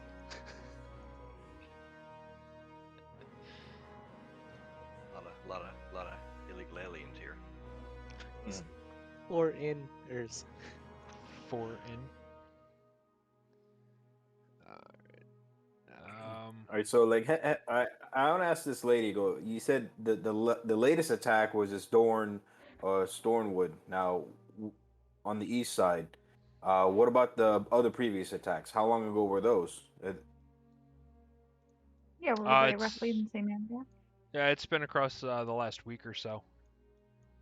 There's been a couple different attacks at a couple And different farms. This is the first time people have and- gone missing. All right, so we got a couple in the past week. What about the past month or two? Or is it something that's just been increasing? It's been more recent as of late.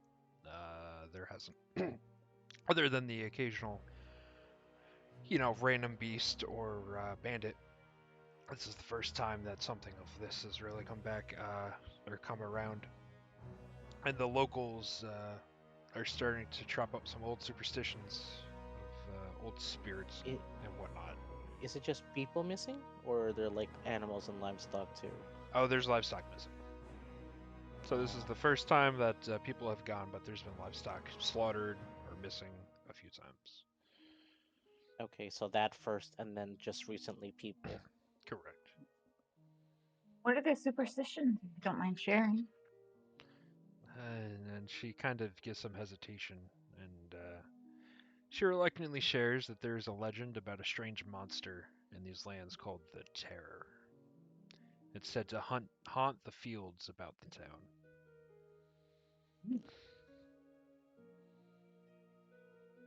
Said to haunt the fields about the town. So as long as we avoid the fields, that they should be good. Yeah, we'll just tell her that.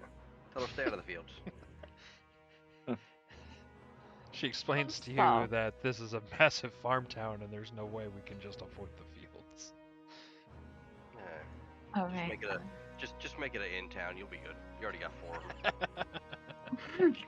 Do what you're good at. Have you considered gentrification? Have you, New creature called a hipster moves into town. you have the talking troll. Have you heard of the silent wombat?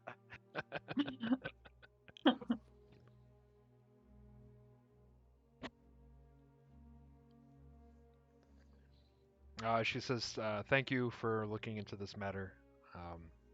If you could get this done quickly and quietly, I would greatly appreciate it. My own guard don't necessarily believe that this is worth investigating, but I think it's important enough that it's worth taking care of. So thank you for your discretion, and I trust in your company from what I've heard, and I look forward to your results. Ask her real quick where that inn was that the guy is staying at. The Six Windows is up there the it is. Tribord I see Trail it, yeah. to the I northwest see it there. right there. Yep. Yeah. I just put it on your map. She put it on Yep. your map. She put it on my map. Mm-hmm. All right, so I guess we travel over to the Six Windows and talk to this guy about his missing family.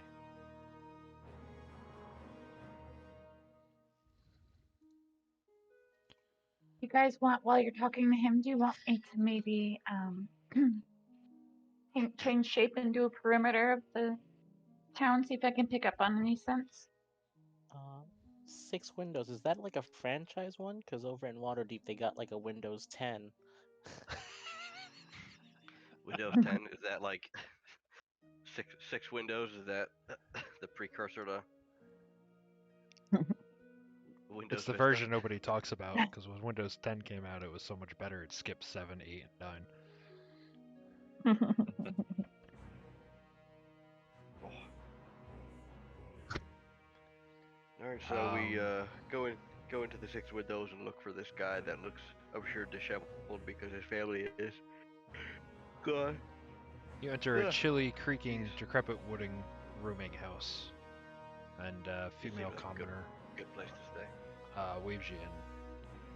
She's a little disheveled, middle-aged woman. Can I help you? So, yes, I'm looking for a man that's staying here. He has a farm to the east, but it seems to be there. They had some issues over there, and he came to stay here for a couple nights. Ah, yes, you're looking for Dorn. I can get him Yes, for you. Dorn. And she walks into the back and gets Dorn Stonewood, and he walks out and greets you. Yeah, can I help you? He looks very depressed and upset. Look at him and I say, well, hello, Dorn. We were dispatched here to see if we can take a look at your problem. See if we can figure out where your better half, it looks like, is. What happened? What do you know? So this young man who looks gaunt and pale and dark-eyed tells the story quickly, with downcast eyes and suppressed sobs. 3 nights ago, I was away, one from home, visiting a friend. When I returned the next morning, I found our little cottage had been knocked flat. My darling Kelsey and our little babe were missing. It was just completely destroyed. You had a little baby. How old was this baby?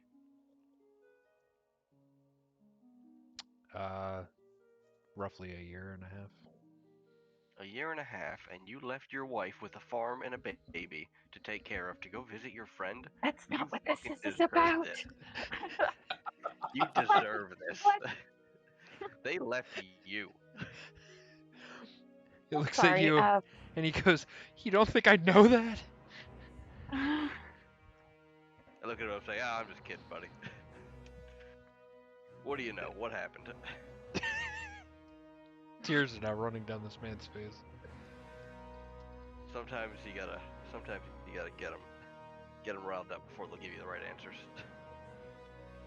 He explains that now without a home, he stays here at night because it's the only place he can afford. And he searches for his family during the day.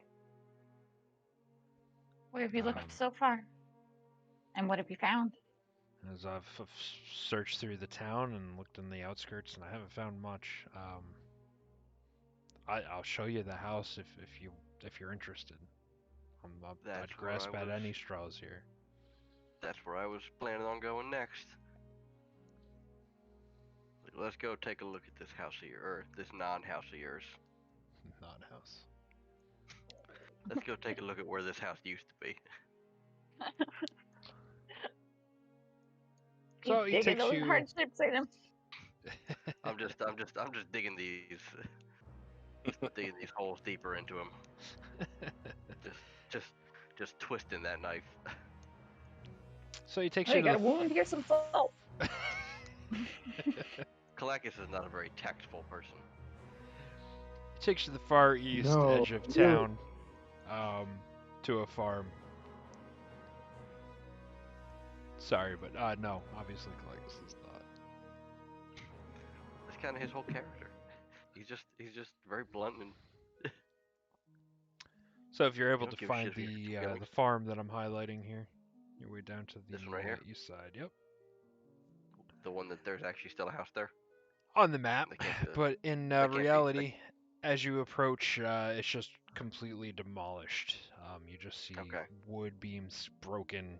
The entire roof was caved in, and the house look is at- flat on the ground.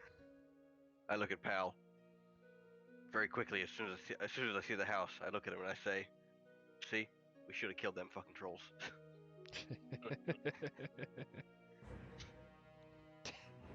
Think this is trolls? Kalakis says, "Who knows? It could have been." Do I get an eye line of are there any neighbors within sight or hearing that we could talk to? The closest house is a couple 100 feet away. Okay. They would have heard a house being destroyed a couple 100 feet away. You heard something. Yeah. They would have heard something. As Heidi is going to talk to the neighbors, I am going to search around the property for anything. Give me an For investigation check. for any clues or like footprints or anything. Yeah, I'm gonna check like around this tree line over here, see if I see any footprints or any broken branches or anything like that.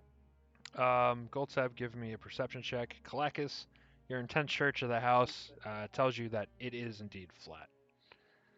It was trolls. My That suspicions house were got correct. knocked down, I'll tell you what. Goldsab, through your searching of the ground and around, you actually see tracks. You see some footprints leading to the north. Footprints leading to the north. Now, do I get an idea of the size of these footprints, or am I able to tell the creature? They look about Or regular whatever it humanoid is, not just- size, regular medium-sized humanoid. Humanoid Looks like size. looks like destroying a shoes. house. They're not animal prints or anything like that. So bombs. That's Okay. thinking. Bakar must have been here. He's still alive.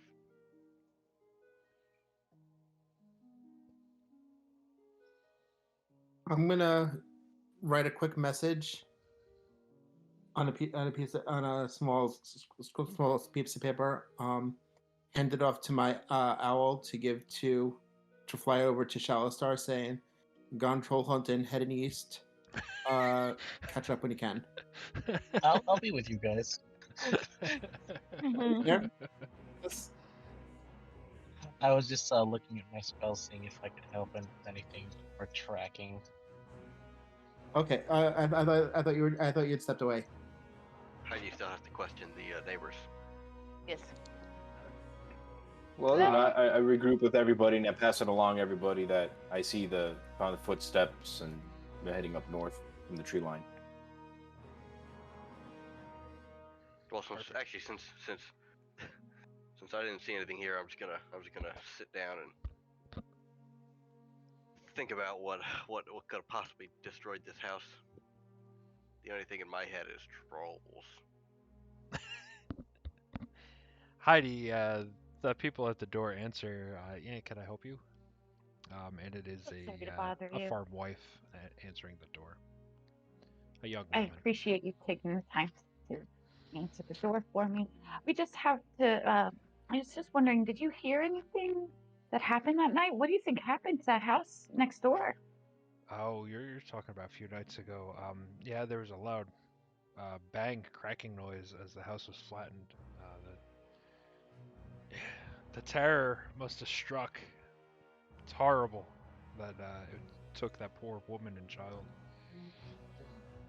And it's never done that before. Is it the first time? Oh, tales of old is that they would take half the townspeople, but this is the first time in a long time we've seen this kind of dishevelment. Well, what in the stories do you think would make it come back if it's been away for a while? No one knows for sure. The old rumors are it's an angry spirit who dominates the fields and lands. But you didn't actually see anything. Just the building go flat. Yeah. Then in the morning when it was nice and light out, when we felt a little safer, we went out and looked, and I'm sure, as you could see, as anyone who just can look at it, notice there's claw marks up and down the walls. Clearly, something with some horrible terror destroyed that house. Oh my goodness. You know, Well, only I hope you only a enjoyed that. dumb lizard wouldn't see those claw marks. I thank you for your time. I'll let you be, and I hope you have a great night. Thank Can I ask a question if possible? Sure. If you're with Heidi, we could do that. Sure. According to the stories, how was the terror banished, or how did they get rid of it in the stories? It's kind of one of those horror stories no one really believes ever. As far as how it's ever banished, I don't know if the stories ever tell of such. Some say that Was the there some spirit sort of of hero that saved him? some say that the spirit of Oswin, the founder of the town, comes and protects us every so often, but no one knows for sure. That's one. All right. Is there anywhere I can learn about Oswin, and does this place have a library or stories? Maybe the bard would know something. Sure. You might be able to talk to some bards. The town square, the market square there. There's a lot of locals that walk around. It might be worth talking to some of them. They might know a little more. Well, party. Since the bards always like singing about him, maybe they know how he fought or banished the terror. Sure. I don't know if that's a stretch, but it might be a lead. It might It help might us a be. little. Yeah. I'll let you take point in this. Blackus, did you see these claw marks? The neighbors just told me about them. I'm gonna check them out, see if I can tell what kind of animal they are. I didn't see anything. I saw dirt and wood and stone and straw from the roof. That's about it. I just saw a flattened house. Heidi, when you look at the house, there's very obvious claw marks digging deep into the wood. Can I tell what animal they're from? You cannot. I have lizard eyes. Okay, they're not the best. And Goldtip, you told everybody about the footsteps. Yeah. Yeah. Perhaps it's someone like me that can become a beast. So are you guys following the footsteps? I think the footsteps are a good place to start. Yeah, I'm down for footsteps. Following the footsteps. So you follow the footsteps for about a half mile to the north. All right. You come across a very thick thicket that clearly the steps enter. As you approach, you clearly see a woman hiding in the brush, and you hear a crying baby.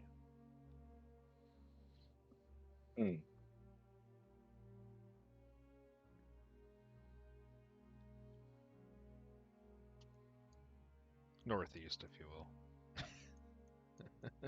Northeast. So way over. So way Off over. the map. Off the map. Yeah.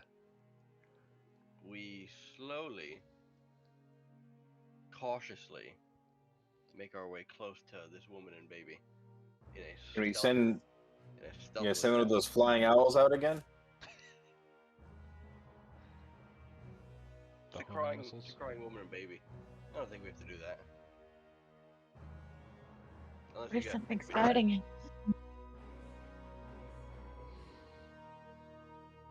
What was something guarding it? You said. Yeah, I'm willing to take that risk. I'm sure you are.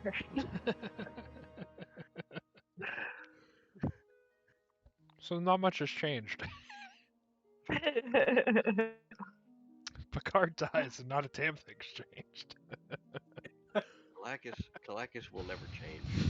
Kalakis will keep living his life the same way he always does, because that's how his friends would remember him.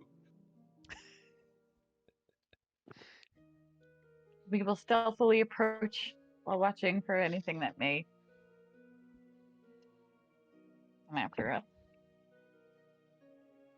Everyone good with that, or do people want to do something a little different?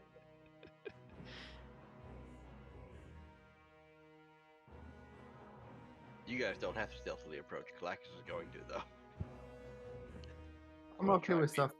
I'm gonna try and be the sneakiest lizard man you've ever seen. You want a stealth check, Corey? I thought you were Dragonborn. Lizardman's a whole different race. Alright, I'll be Dragonborn then. I'll be the stealthiest Dragonborn you've ever seen. Yeah, I'll try to stealth with you. Maybe I Yeah. won't catch on fire this time. I was already slightly Good stealthy shot. there, Corey. I could always pass without trace, guys. True. Yeah, I forgot about Oh, that. that's helpful. Yeah. You want me to do that? Yeah, let's do some pass without trace. But then even her and her baby will have no idea we're there. Okay, sounds good. Let's send the stealth rolls, guys, for the next hour. Let me go ahead and Goldtab, I'll give you a gift of alacrity. So for the next 8 hours, you can add 1d8 to your initiative rolls. Sweet. So, you guys take your time and you approach very quietly, and everyone is deadly quiet. Oh, deadly quiet. Deathly quiet. Very quiet. As you approach the wood, not a sound is made as you're very meticulously taking your time to approach. And as you approach and enter the thicket, you just see a mother and her child. That's it, just a mother and her child? Just a mother and her child. As she's Is the trying to child hush still it crying? back to, it's just trying to hush it down. It is crying, and she doesn't seem to have any notice that you're even there. Did we ever get a description from this man about his wife and baby? Not just a young woman and a baby. Does this look like a young woman and the baby? It looks like a young woman and a baby. Does the child Baby, resemble her father at all? The father or the milkman, whichever you want.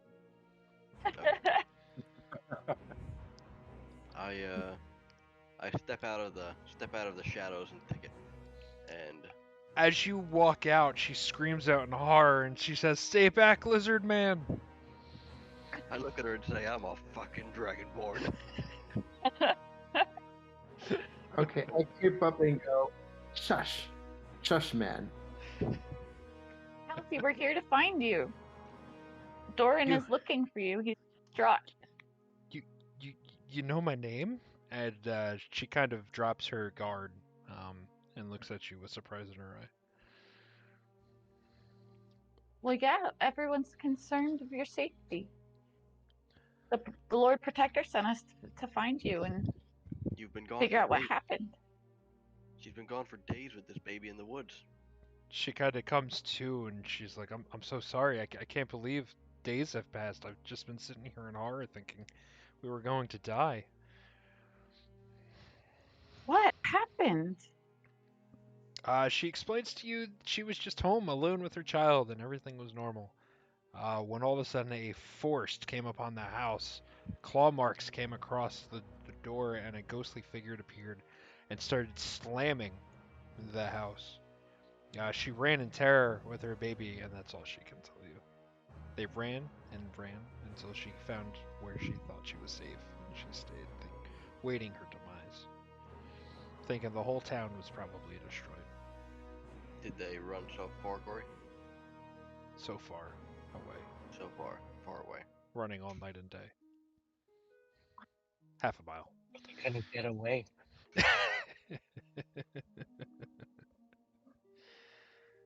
Your husband's at the So I just wanted to window. clarify. Like, This is a The six figure and not windows, the inn. this is a ghostly figure and not trolls. ghostly figure with claws. Kalakis, Maybe there is some truth. Kalakis I'll be says- honest, I don't know what trolls look like, but to me this looked like some sort of a spirit. Kalakis murmurs under his breath. Troll ghosts. Eureka! We figured it out. Maybe there is some truth to those legends that the neighbor was saying on Shawstar. If there are troll ghosts, that only happens because someone murdered the trolls. So it's a good thing we didn't, or else they'd have to deal with more troll ghosts. Troll ghosts are harder to kill than regular trolls. Indeed.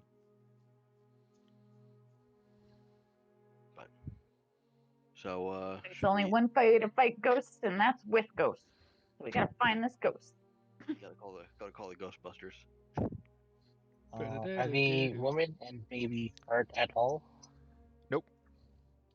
They just, Okay. they The just woman need is to show up. clearly in shock, but other than that, Okay. Alright. We'll just give them some rations or something, because they probably haven't eaten for the past day or so. Well, yeah. Give them some rations, and we'll escort them back to the Six Windows to meet up with her husband. Mm-hmm. so you do. You Who bring him left back to her- the Six Windows, and he's completely relieved and happy, and they run to each other with a nice embrace. And before they get to each other, Kalakis grabs the man by the arm and says, "You ever Jesus leave Christ. your wife and baby alone to go visit a friend again? I will come back for you." And he promises to swear off the drink and be a better husband.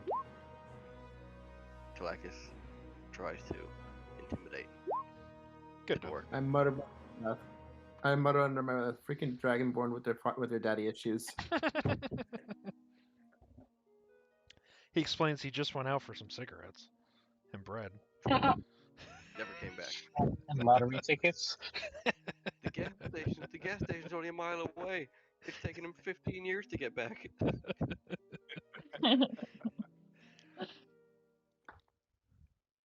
Been 15 years. He's still gone for cigarettes. It is now late into the night, and you are all. Guess we could pick up tomorrow. We could pick up tomorrow, or we could go take a look in the field. Take a look in the fields and see if the ghost comes out tonight. I'm thinking if you're looking for a ghostly figure, we're better off looking at night. Yeah. Yeah. How about We we? got this Market Square tower thing. If we hang out on the roof, we get a good view of all the fields. Is that true, Corey? We can see 360 around in all the fields from there. Sure. Yeah, from the Market Square tower thing. Can we get up the tower? Yeah, you have access to the top of the tower. All right. Well, then we do that. We just take Devratha gives a so we don't get exhausted. We all just take a watch overnight, watching and looking for the ghosts. Oh, I think that's a good plan. Sure. I'll take first watch if you want. I'll take second. Well, I'll take. How long is each watch? 2 hours? Yeah, that's fine. 2 or 4. There's there's 5 of us, so 2 hours each. That's 10 hours of sleep, or that's There you 10 hours of downtime. So yeah, 2 hours. 10 is fine. hours of nighttime. Alright, I'll take third watch. I'll take 4th, I guess. What are you rolling all these die over here for, Corey? Nothing. Last one. But I don't think- hold on. I don't think you want us to see that. That's okay. And- During my watch, I would like to cast Unseen Serpent and just command the serpent telepathically to knock over stuff, simulating fake ghost activity.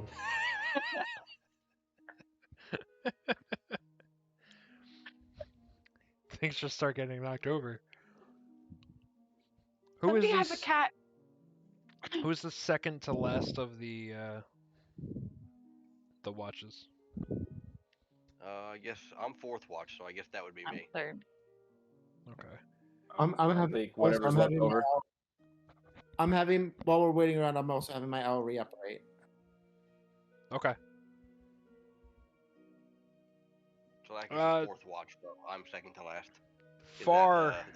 Is that one me? Yeah, that's fine. Far to the north, you see what appears to be a very bright light, almost as a ghostly figure moves far to the Hold north. on. Gotta go. When Hold you on. say Okay. when you say far to the north, Corey, you mean like here far to the north? Yeah, I do. Okay, like this farm right here. Yep. Just Whichever some sort of farm a that is. figure far out to there. Give me a nature check. I'm giving you a nature check. Yeah. It's a pretty good nature check. It is a pretty good nature check, but as far as you can tell, it's just some sort of a creature. I wake everyone up and I say, I think I see the ghost guys. We should go I get up. I point over the right. I point over in the direction. before the house gets knocked down. Let's go. So I get up mumbling, "Fucking ghost! Can't let it don't get some sleep. I can kill him."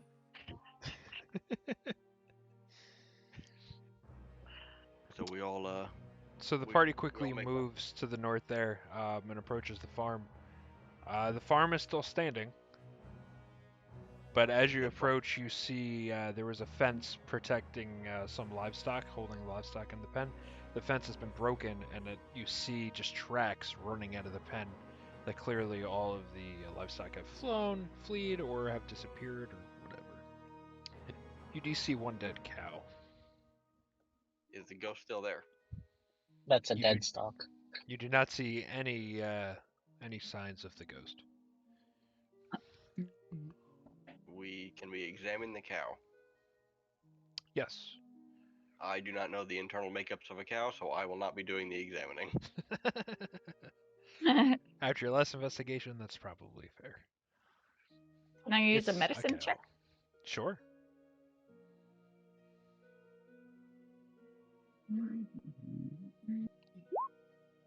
Oh yeah. So there are very large claw marks digging into the cow's throat, and you can tell that the cow died of asphyxiation from its sliced throat. The signs Oh. of the blood and the color of it shows as such. For no purpose except just to kill. You do not see any signs of eating of the meat or anything. It's just slaughtered. Casey. Well, ghosts don't need to eat. Right. It's literally just terrorizing. No wonder they call it a terror.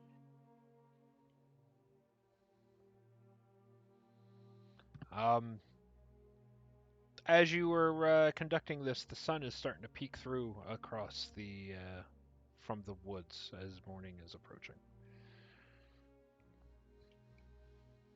I guess we should let the farmer know that his cows got out and one died. He'll figure it out when he wakes up.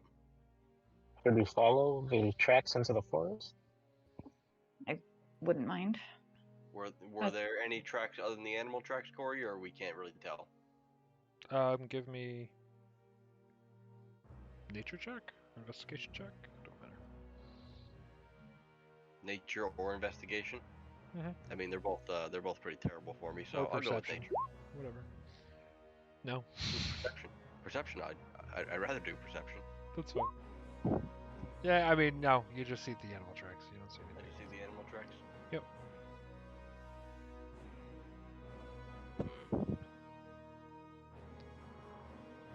I guess. I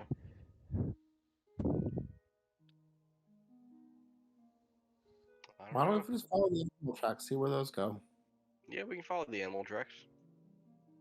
I mean, otherwise it's just waiting till night again, and then we'll watch Yeah. for it again. So, Yeah, let's May follow as the animal well. tracks. See where they go.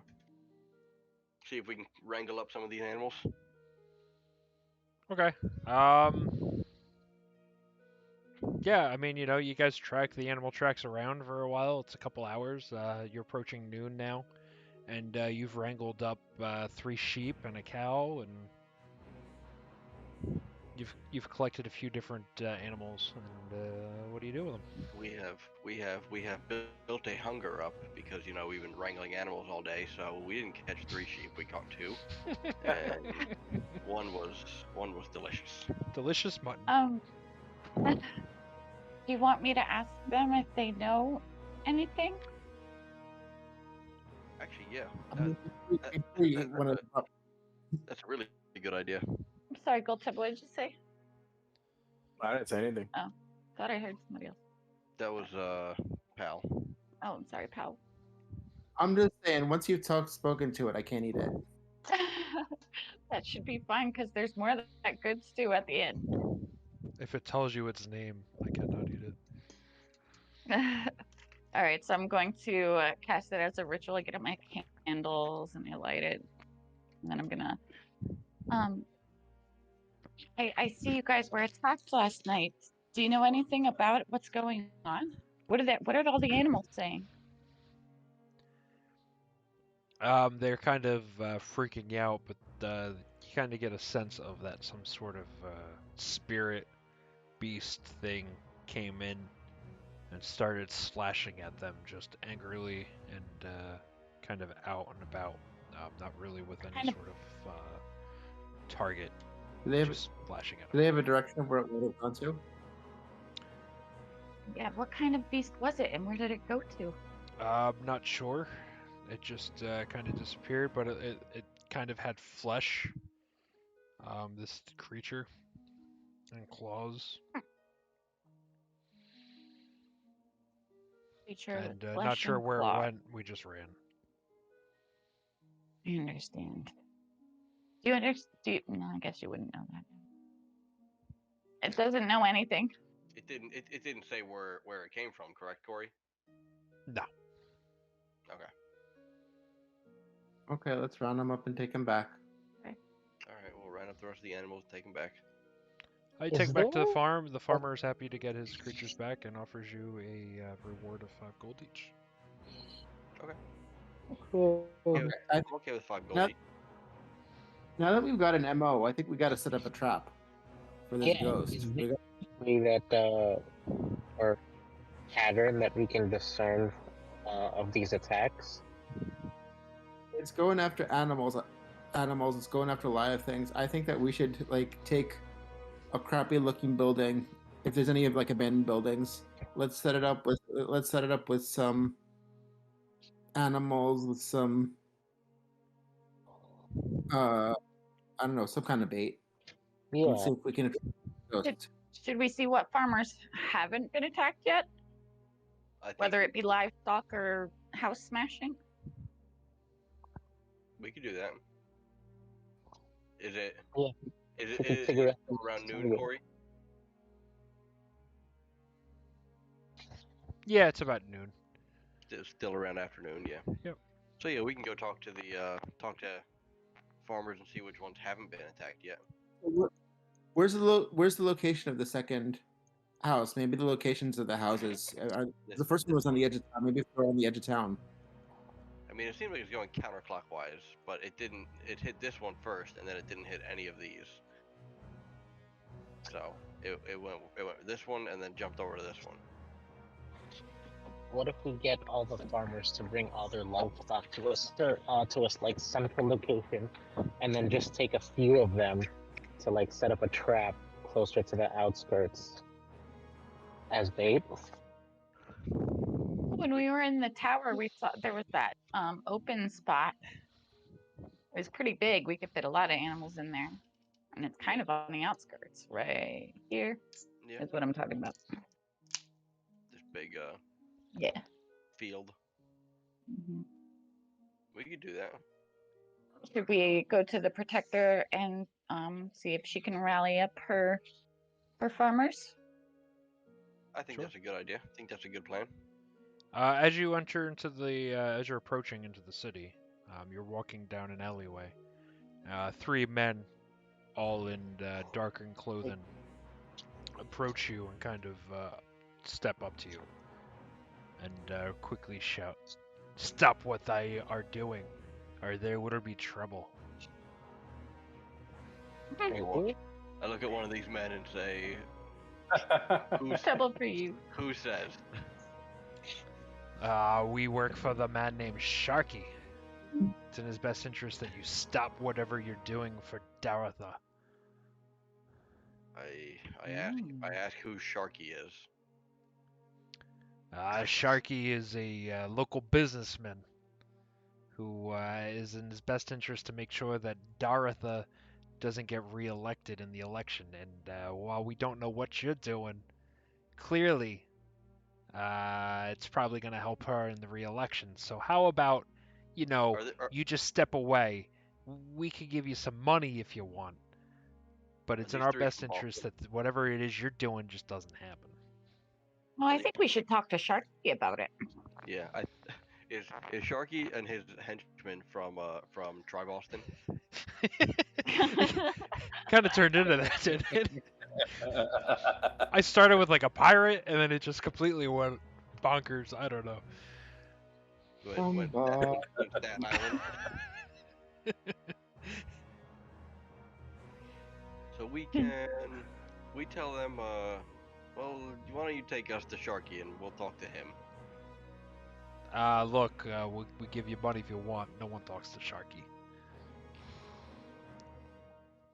What if I try and persuade them? Oh, that's really gonna go well. It actually did. It actually did go go well. They're Well, I willing guess to Ken arrange a persuade- meet. Right now. But the meet will be. They say in a few hours. They'll approach you when it's ready. Okay. Meet us in the market square. I'll be sharpening my sword there. Oh, jeez. All right, should we go to once we're out of earshot? Should Yeah. we tell the Lord Protector about the Sharky dude? And now we know her name. I think she's that Daratha. Yeah. I think we should go tell her what has transpired. Should we still continue forward with the farmers and the animals as well? So Yeah, because I still want to. I still want to get feel- this fucking thing. I kind of feel like I'm- Sharky is behind this.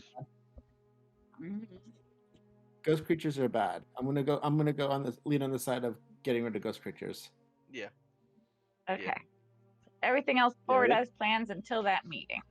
Correct. Yeah. We still. Yeah, they can play their political games all they want. I just want to catch this monster. Yeah, we go there and talk to her and tell her, look, this guy came and accosted us and tried to intimidate us and bribe us to not help you. But here's what we need to do. Here's our plan. Go get all the farmers, have them bring their livestock to the pen to the southwest of town to keep them fairly safe in there, and have your guards just kind of posted up around it. So when you tell her about Sharky, she finds the information interesting. Tells you not to worry about it. She'll take care of him. He's just a local criminal that occasionally runs into some trouble, and she's been putting pressure on him. Nothing to worry about. She'll take care of it. As far as your plan with the other farmers, she's nervous about getting anyone involved, as she doesn't want them to know exactly what's going on, and is worried that it's going to be bad optics. She doesn't want to endanger anyone else's livestock in the process of this scheme. Well, wouldn't it be even worse if you did nothing, considering it's an election year? Yeah, I'm sure people would see, more action rather than Killing no the action. killing the animals yourself and just letting something kill them is the same thing. I mean, I see what you're saying, but I'm afraid if I'm wrangling up my farmers, they're gonna think that I don't know I don't have control of the situation. Or Well, that you're trying to make a positive action mhm, to solve this issue. You need to go up to your farmers and tell them, I ain't afraid of no ghost. You bring your livestock to me and I'll stand outside and protect them. That's what you gotta tell your farmers. Fair enough. And also, it's kind of a way for some bait in one area instead of being sporadic, because we saw it last night, but we couldn't get there in time. I understand your theory. Yeah, let me ponder this idea. Maybe it would help if you talk to some of the local people. Out in the market square, you'll find many of the local farmers. Maybe just talk to some of the people around town and see if you can get a read of what's going on, and if they seem like they'd support such a plan, we can do it. All right. Okay. Kalakis is not good at doing that, so Oh. I'll just stand back and let you guys do it. You have a way with people. By intimidating or Yes. scarily persuading them. Yes. I think that we should make a special offer to the people that if they're willing to help us, I'll make a special exhibition playing Dragon Chess again with some of them. Sounds pretty good. This celebration coming up. Maybe it can be a tourney. Absolutely. Also, too, I have a good amount of gold. I can pay, 2 gold per animal that gets lost. We can bring that up. Mhm. I can pay, So they- 2 gold piece per animal that gets killed. For some reason, Kalakis has 1,300 gold.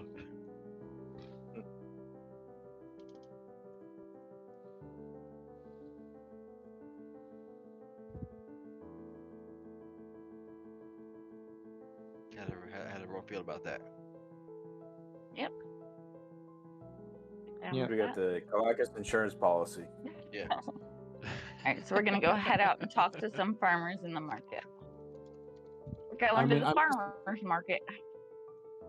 I'm just assuming that the offer to allow people to watch me to play Dragon Chess is going to be sufficient. I mean, clearly, I'm well known enough throughout the land that there should be a draw for everyone. Of course.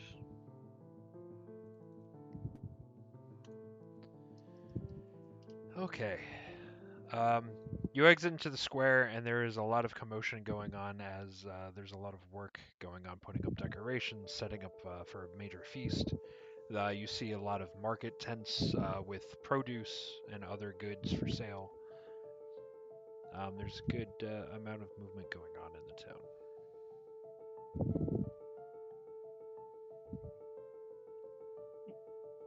We should circuit the produce, because obviously they're the farmers, right? That would make sense. Alrighty. Gonna approach the produce stalls and see how they feel about our plan. What kind of produce are you or the looking whole- for? I don't know. Yeah. All of them.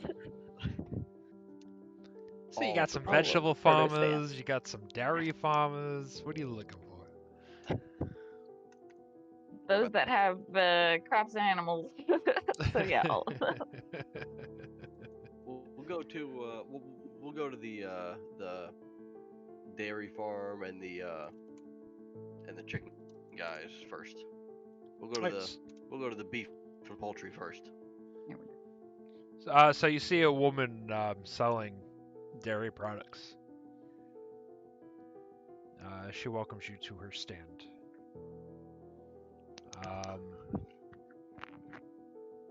She introduces herself as Westra Greatdew, a dairy farmer. How can I help you?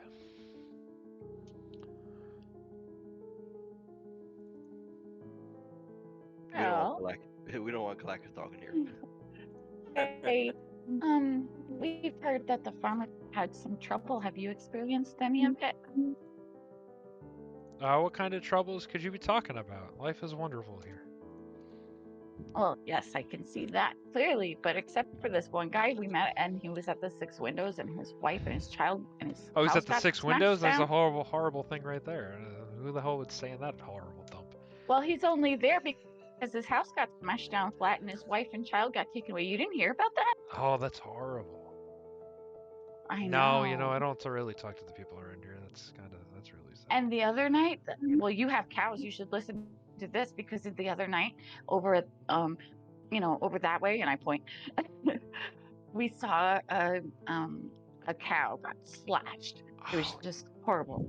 you know what? Nothing like that has happened to you? I'm near there. I was awoken by a strange noise. It was sort of like an animal, but sort of not. And when I went It's out, I saw a gray figure on the edge of my field about 100 yards away. I was so scared I couldn't move. After a few moments, the creature moved on and was soon out of sight. what if you're next? And he was watching you. You know what I think we should do? I think we That's should terrifying. I think we should get all of the livestock into the one paddock, and then we could all watch over them at night and maybe finally get this thing so all of you guys would be safe. What would you think about that? It sounds like it might actually work. I kind of like Yeah. where you're getting at. All this freaking trouble began with that apothecary. Oh, what an Ooh, idiot. whoa. Tell me more. What? Sounds Tarmac juicy. What's up? Tarmac Falascar, the fucking local apothecary. Yeah, I just dropped an F-bomb. Why not?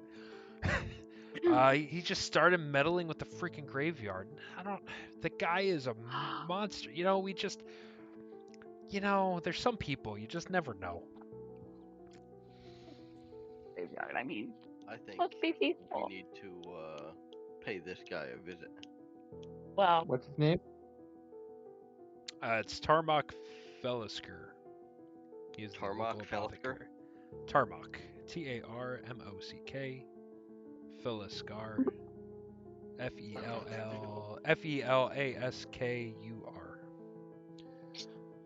well, if you want us to try to protect your livestock and get rid of this thing for forever, we'll definitely go talk to that guy.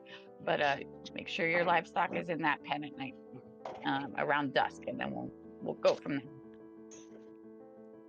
That sounds like a plan. Oh man, I'm game. As Heidi is talking to all the people around, I slowly start making my way towards the graveyard down south. I assume that's the graveyard As you're walking away from the stand, Kalakis, you bump into a man wearing armor. Kind of looks at you, kind of with a sense of authority, kind of like he's above you, and he says, "Watch what you're doing, citizen." I look at him and I say, "Who are you? Excuse me?" With a condescending inflection in my voice.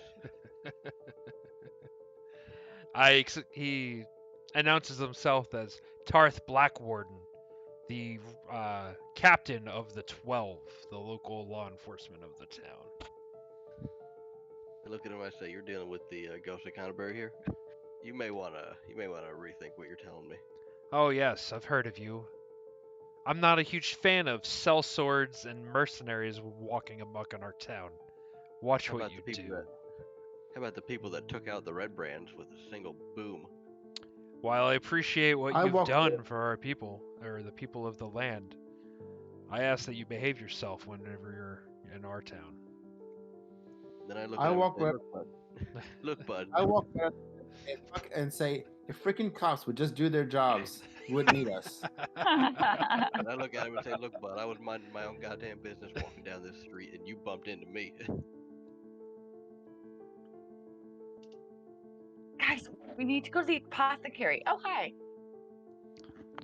And what would you possibly have to do with the apothecary? I wasn't talking to you. I don't know who you are. I look at him and say, "Mind your own goddamn business, cop." Oh, yeah. That is my business. You pig. Oink, oink. Oh, maybe we should join him with, put him in with the livestock tonight. And I walk. Ouch. He did not take that kindly. He's kind of fuming. And he says, I don't care if the warden herself asks you to help. Watch what you do. Or you might have some explaining to do. Alex, I'd rather be judged by 12 than carried by 6.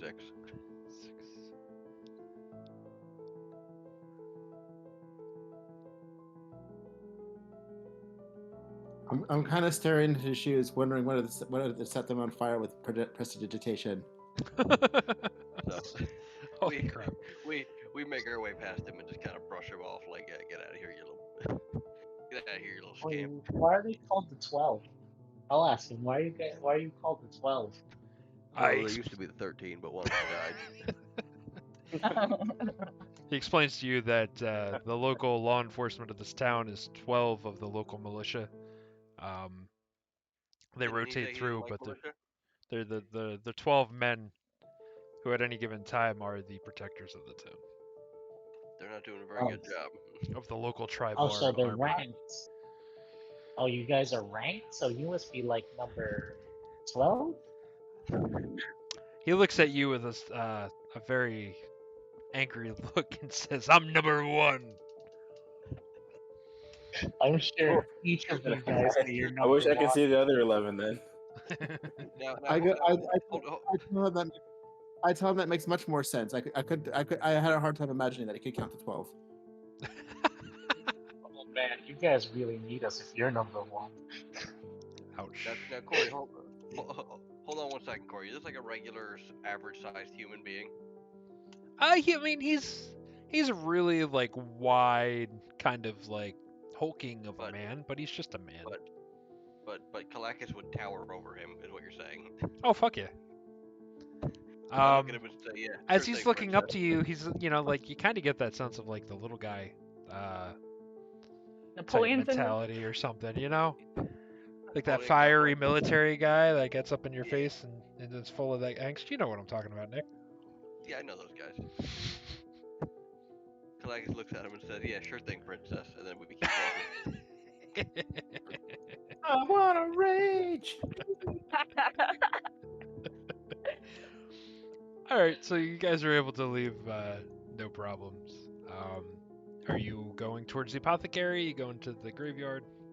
What are we doing? We're going towards the apothecary, I think. Yep. That's a good place to go. Okay. Are we just scoping him out? I might as well talk to him. So Yeah, might you as well- were might as well given interview basic him directions. intensely. That he was actually in the direction of the farm that was flattened. To the Oh, east here, okay. to the I thought apothecary. he was by the graveyard, because I assume this is the graveyard, correct? That is correct. Okay. So, all right, we head this way then to the apothecary.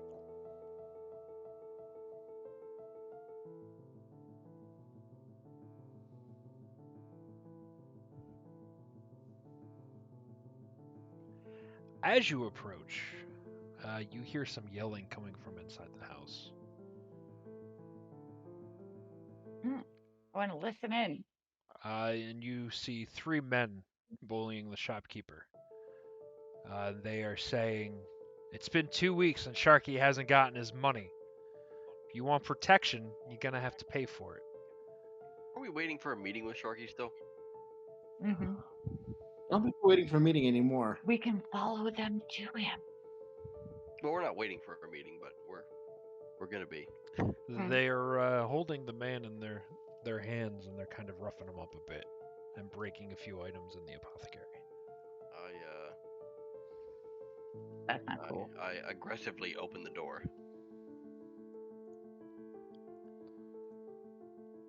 As you kick in the door, Aggressively open the door and say, there a problem here, boys? they look at you and go, this is none of your business, keep on moving. I look at him and say, look here, buds. We got a meeting with Sharky and I'm still waiting for it. This is all my business.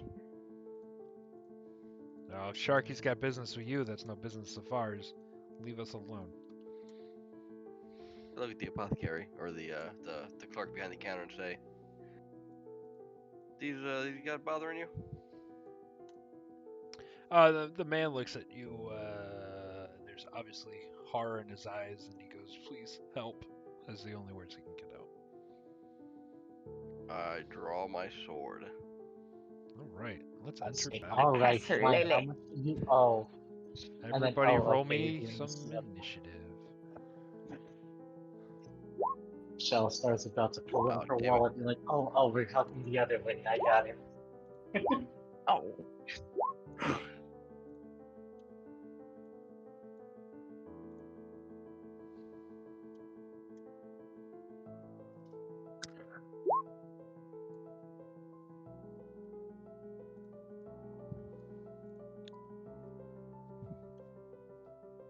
Ooh, I rolled terribly.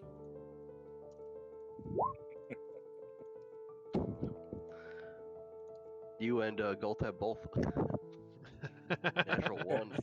Oh no. I was still outside. I don't know what the fuck is going on. I'm playing with the statue. I want rage. Did you guys hear this one yet?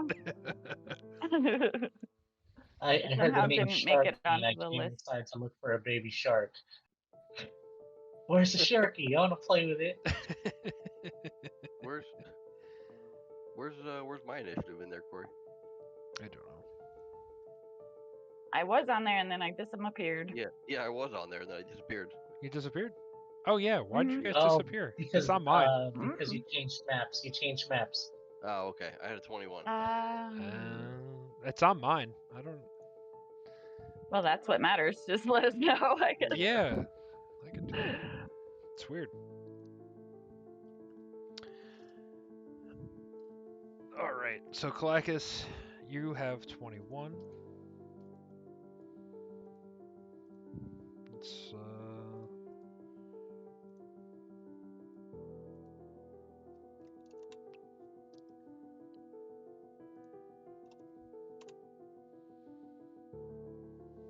Shalistar has 18.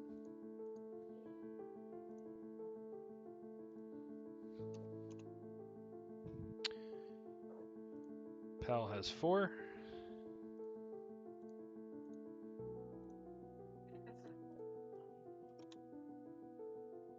Goldtab, what did you have? Glorious 2. 2. And Heidi has 5.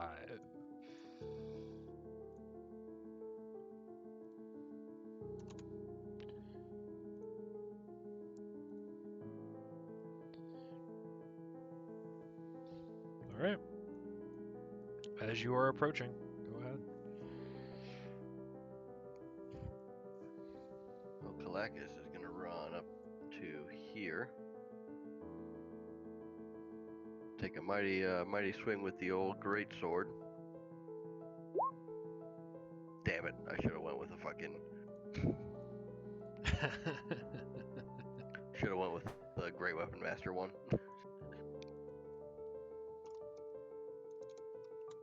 And then I will change to the Great Weapon Master one and use my second attack. Womp womp.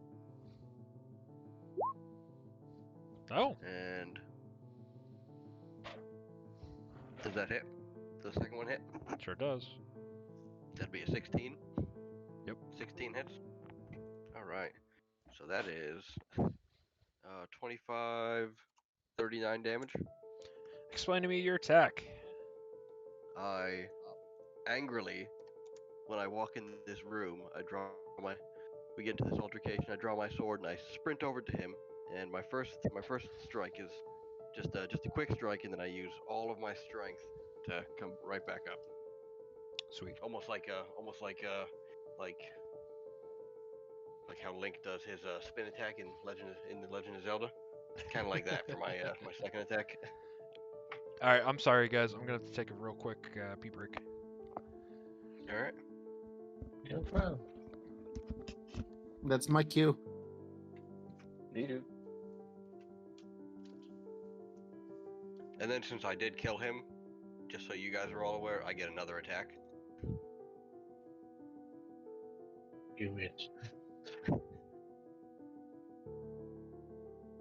I'm going to grab a drink too. Oh.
Hello.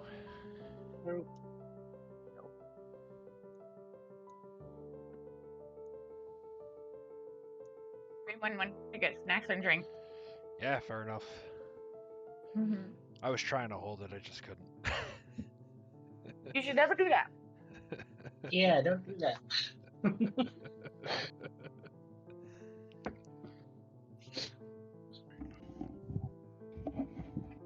Alright, now. Since I did just end someone's life, Corey. Yep. Because of my Great Weapon Master feat, I get to make another attack. Sure. Now, with my... If I use Action Surge, can I move again? Or no? Well, your movement's Or is it separate, just a... so it's a matter if That's, you still that's have 30 movement feet left. to there. Yeah. What is your movement? Uh, 30? Unless I say that I went to here. Instead. I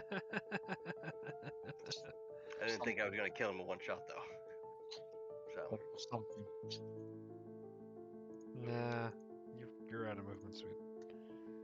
Yeah, let's see.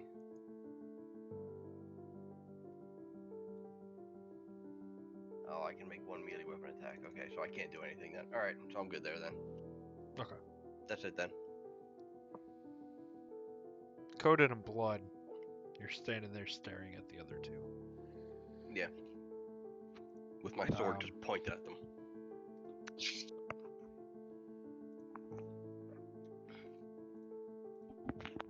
They quickly react and they charge right at you, being you just killed their friend. He deserved it.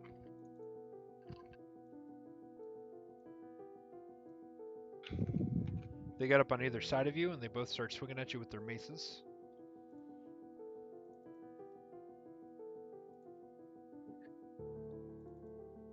And what is your temporary AC? Because you got a boost, right? 18. 18. Oh, yeah.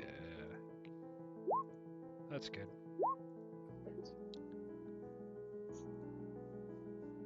Out of all those hits, not a single one hit you, even with them swinging at advantage. Alright. So a flurry of maces is coming into your view. But Kalakis. you're just like you're deflecting them, and the armor's bouncing them off, and that added protection, that magic protection hits. It like one comes right at your head, and it just bounces right off, and you just feel invincible. Do these guys look slightly terrified? They're a little demoralized. I'll tell you what. It's kind of like when somebody goes and tries to hit Mike Tyson and he just doesn't budge. Hmm? Like you give that nice solid punch to the boxer and he just stares you down and smiles. Shallow Star. Yeah, let's just pull out my wand of magic missiles and expend one charge. I'll send 2 to the one up top and 1 to the one on the bottom. So this one is the guy up top. 8 points of force damage, and the one on the bottom takes 3 points of force damage.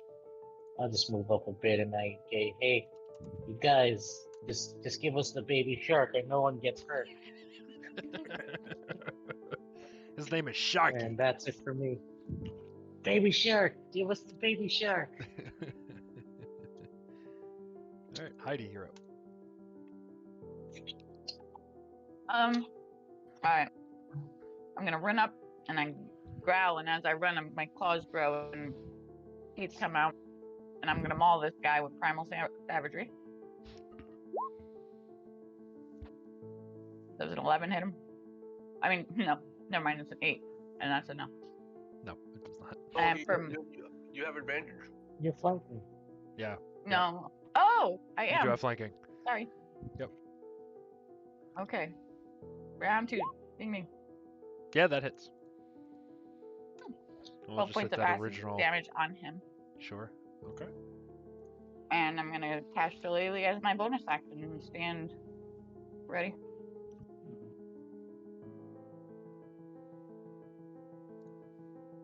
All right, pal.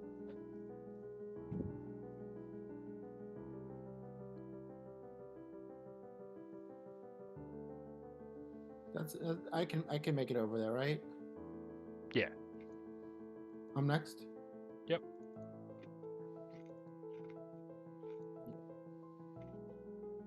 So I'm headed up there as well, right over here. And Here's am the I? thing. Go ahead, Val. Do I have advantage as well? Because he's flanked, yeah, I'd say you're good. Because he's already flanked by 2 others. Okay.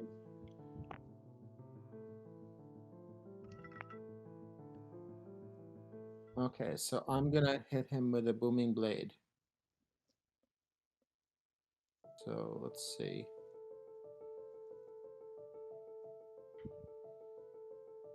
I think what I'm supposed to be doing is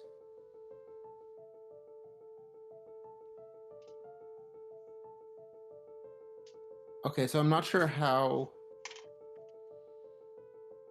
if this is set up right. It says that the booming blade is 2d8 thunder damage, but really it's the attack and then it's going to be 1d8, and the 2d8 is if he moves. So what I'm going to do is I'm going to hit the short sword attack, and if I hit, then I'm just going to roll an extra d8. Okay. I think. Yeah, that's So- fine. Okay.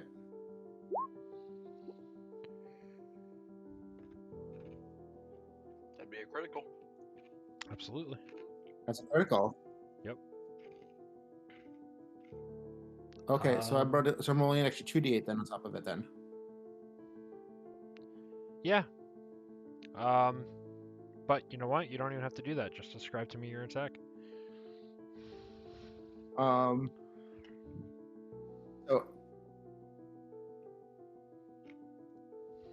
thunder shoots out of my short sword, and all of a sudden, this guy just starts shaking and quivering, and as electricity runs through his body. The force of this blow, of this thunderous blow, just smashes him up against the wall, and he starts and his corpse rots to the ground. Nice. Nice work, pal. Brutal. Kodak just looks over at Pal and says,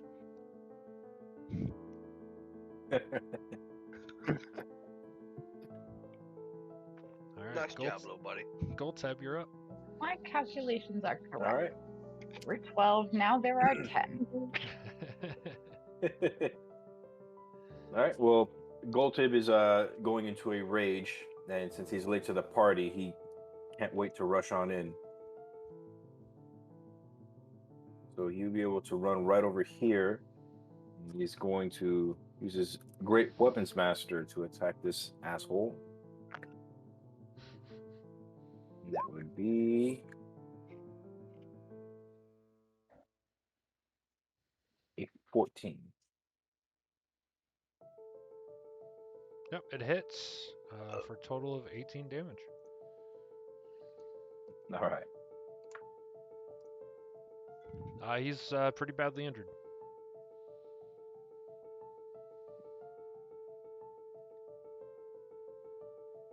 All right. That will be my turn. Okay. Clackus, I scream. finish him. I'm gonna. I want to scream out to everybody. Take him for questions. That was Kalakis' plan. Kalakis holds out his greatsword to this guy's throat, knowing one more blow from this thing was going to murder him, and says, "You have two choices: take us to Sharky, or die." Balasar asked in chat if Goltub has 2 attacks. He's not level 5 yet. I was just saying that. Yeah, I don't have the 2 attacks yet, and I would have to go into a frenzy, but I didn't do that for this attack, which would have been smart though. Yeah. Now save your frenzy. That adds up. Yeah. His exhaustion's like. True.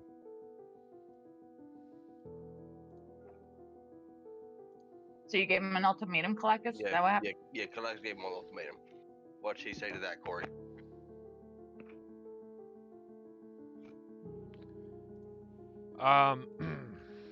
So what was that ultimatum? Drive. I'm sorry. Oh, take us to Sharky or die. Pretty simple. Yeah, pretty simple. Kind of the standard ultimatum, you know. Yeah. Yeah. He goes, okay, fine, I'll take you to Sharky. And he begins to lead you out the door, and the apothecary is standing there relieved and kind of shooken. I'm gonna hold back and maybe ask the apothecary some questions while they're being led, if that's okay. That's fine with us. I'm looking at both sides as one side goes to Sharky and the other, and Heidi stays back to, and I'm very confused about which one I want to do. And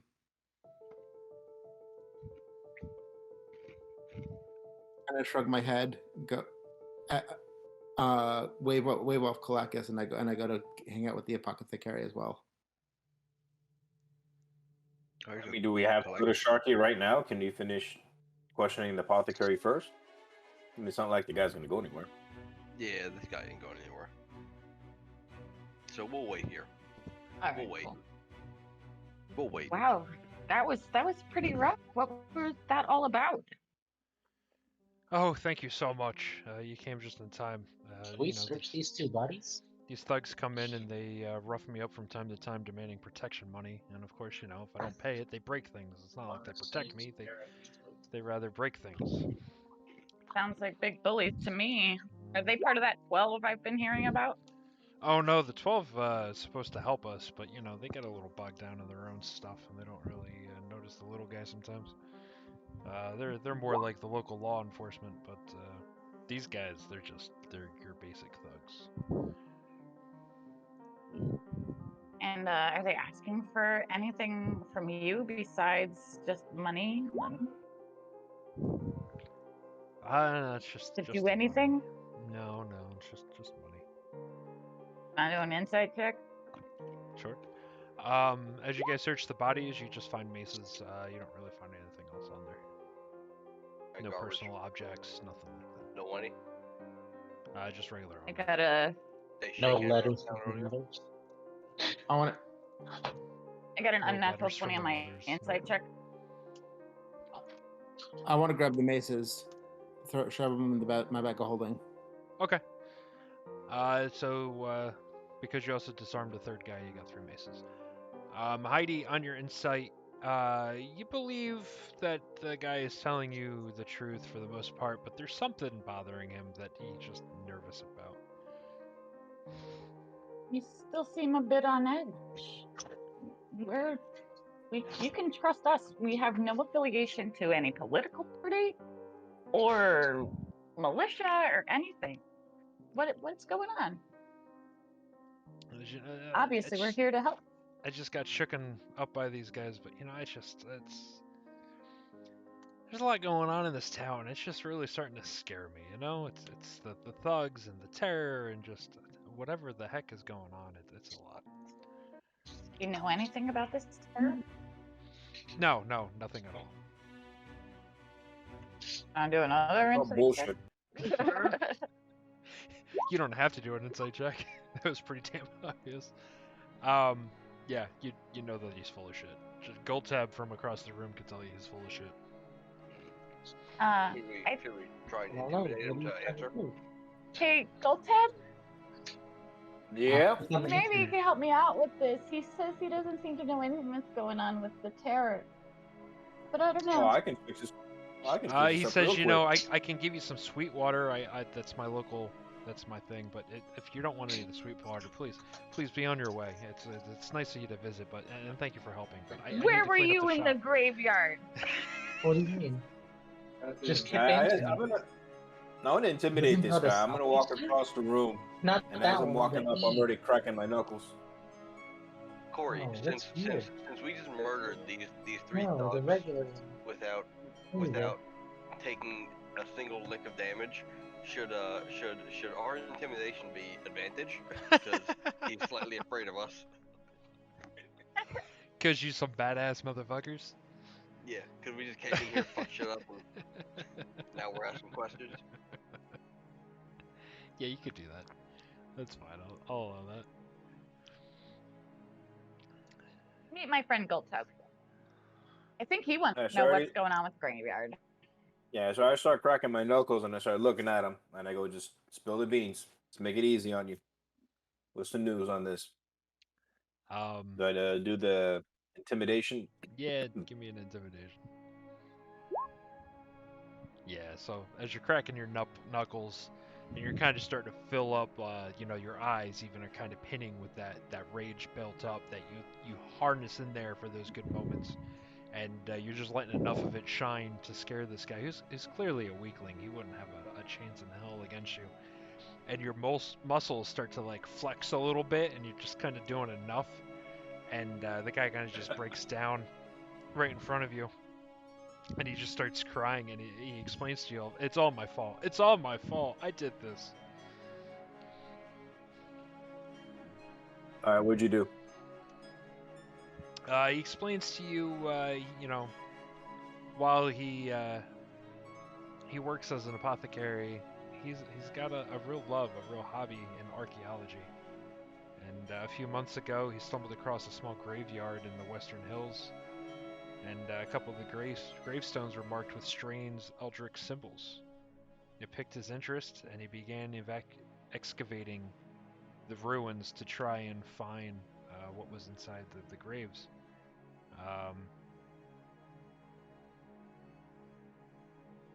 And he said, all of a sudden, the gravestone, as he was working at night, lit up with a light, a very bright occult light, and he beheld a terrible apparition which uttered dire imprecations. And he ran away in terror, but he believes that he brought the coming of this blight that has now befallen the entire town.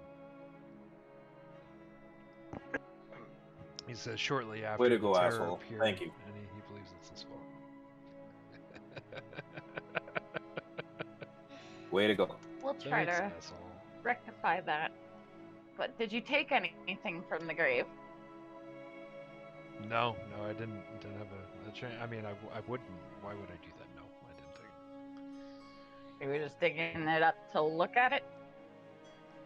I'm interested in the old stuff. I don't know. Here we go again into Way to like judge. this. My accents keep fluctuating. That's the best part about accents. They're never the same. I don't know what to tell you.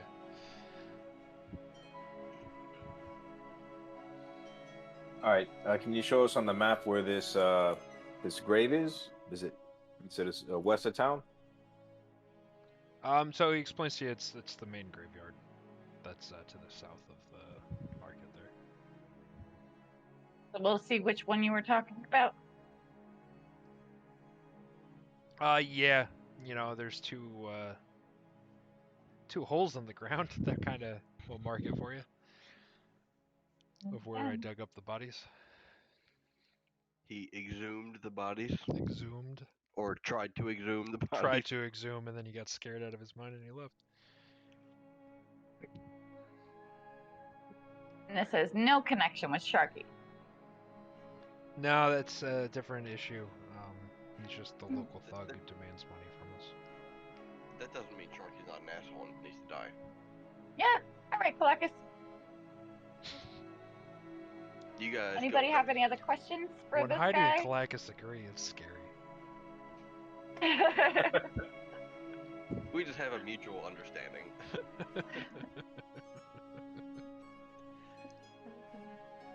So I guess that's it for the apothecary.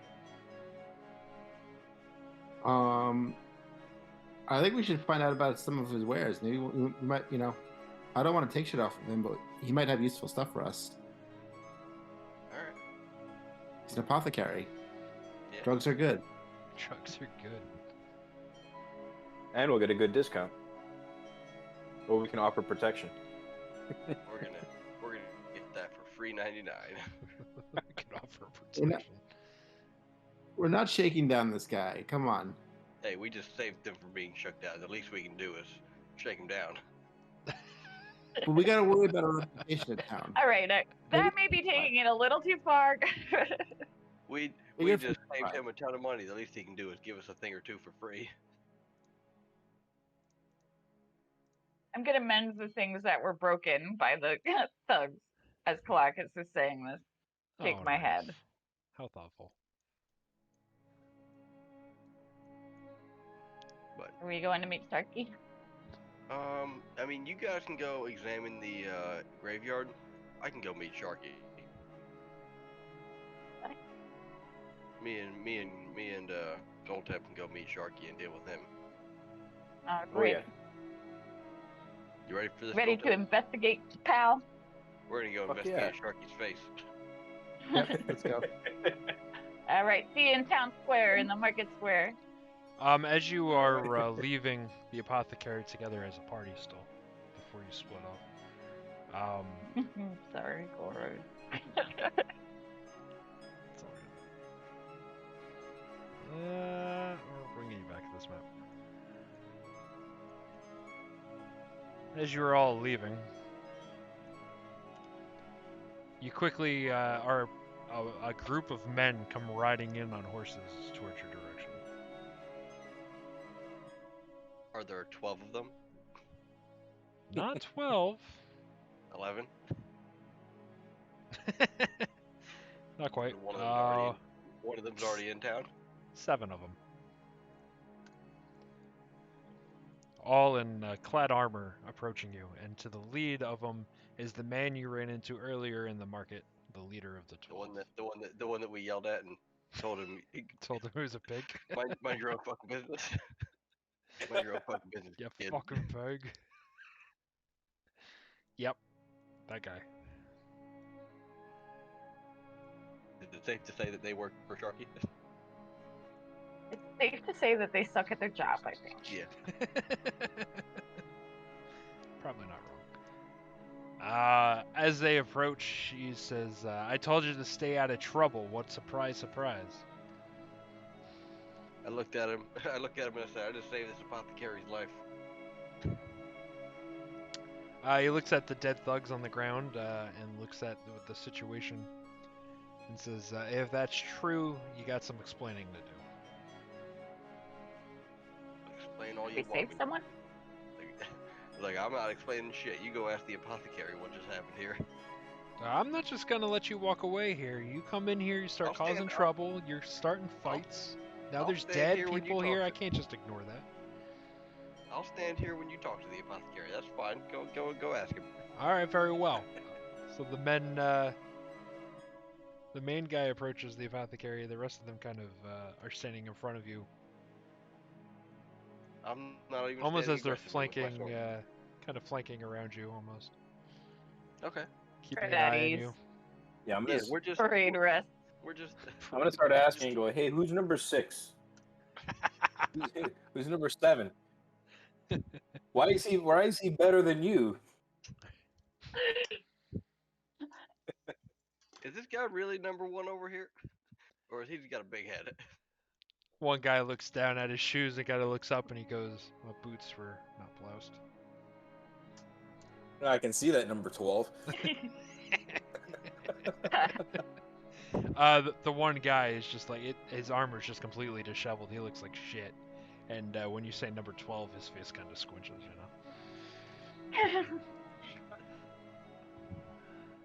So the captain is talking to the apothecary and then walks over and says, "Well, it seems like you actually saved this man's life and his shop. I guess that's I expect the medal. it's worth commending you a little bit. But I see you have this guy that was a part of it. We're gonna have to take custody of him." That's fine. We need him to bring us to his boss first, so we can just talk to him. Sort this thing all out. Look, I understand what you're getting at, but it's our orders to take in any of Sharky's men. Our boss has declared that we are going to take them on, and I believe you were tasked with your own job, and we'll take care of it. I look at him and I say, well, how about this? Have this guy take you to Sharky, and then you can just get all the men right away. Yeah, it works. That's what we were gonna do anyway, but we were gonna do it a little more aggressively. Yeah, he goes, we can take it from here. We appreciate your help. I understand you're on a ghost hunt or some shit, so you have fun with your wild goose chase. We'll take care of the real thugs. I like people hunts. They're much more fun. They squirm. But all right, so I guess we're all going to the graveyard now. All right. The 12 take the guy and they head off.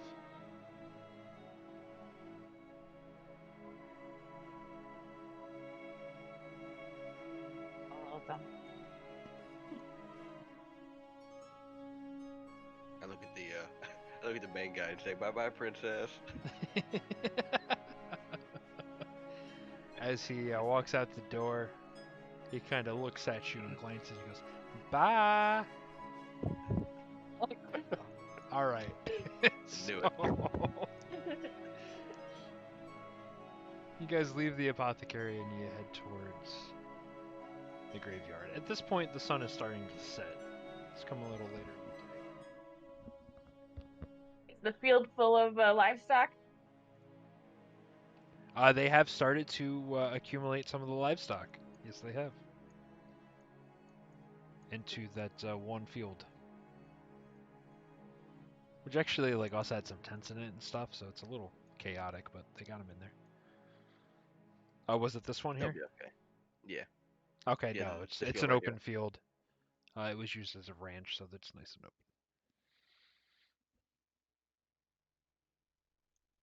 Oh, you thought we said the campground? Yeah, No, the big open field. big open field, perfect. All right, you guys approach the graveyard, and as I said, it's becoming evening. The sun's starting to set, but it's still light enough out. And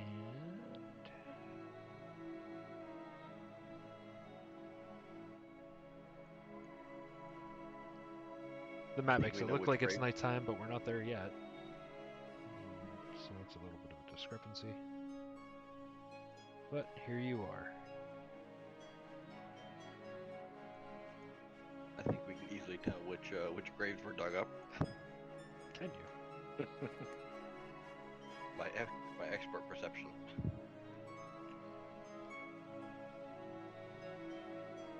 The graveyard lies near the base of a low hill and is well hidden by a grove of ash and oak trees. The site is only about 20 feet square. No, that's not true. This is much bigger.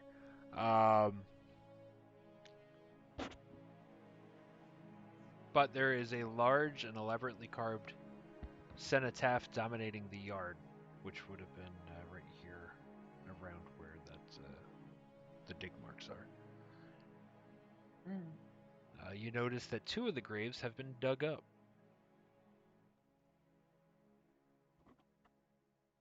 Must be the place. I would like to approach and see if I can read the headstone. Sure. You're gonna try and read the headstone? Can you give me an Is it- Arcana check? Maybe.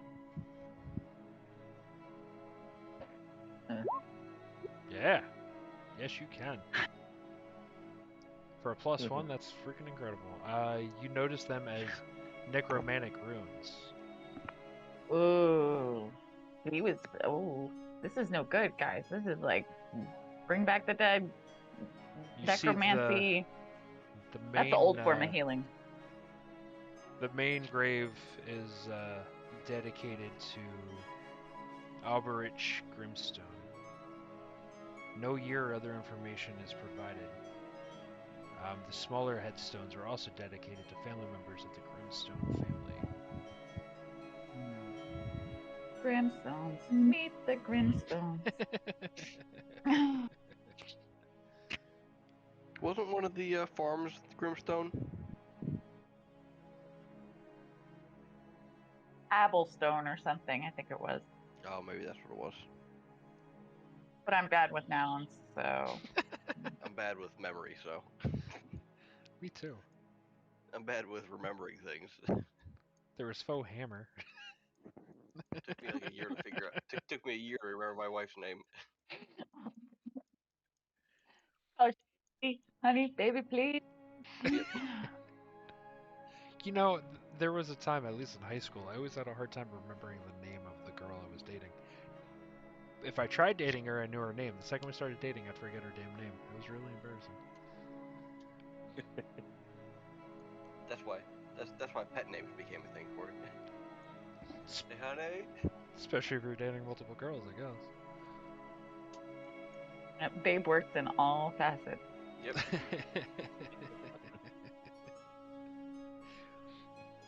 I knew I met my future wife when I remembered her damn name.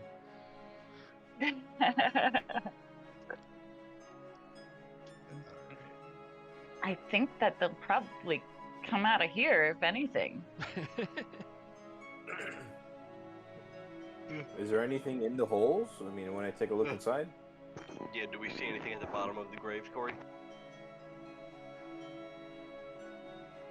You don't see anything other than like maybe some bones and cloth down at the bottom of those two graves. Okay. Do we have a cleric with? No, we don't. Don't we? We do not. Yeah, he's not with us tonight. And he's a cleric that works better when everything's dead. He would have been ideal for this. I think these are dead. Yeah, these are a little dead. Super dead. So I guess we wait. I'm gonna hide behind this grave and wait.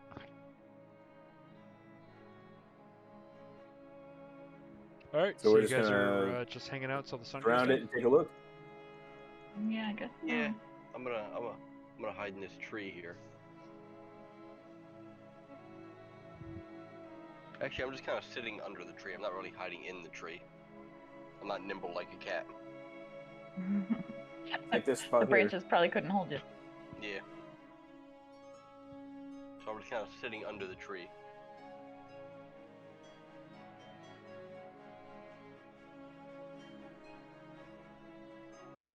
All right. So as the night approaches, the sun goes down, and the darkness starts to cover the graveyard. You start to hear a low roar as the ground begins to tremble, and then muffled by boom as the earth bursts open before you, and graves start opening all around you. No, we can't hear you, Shallow.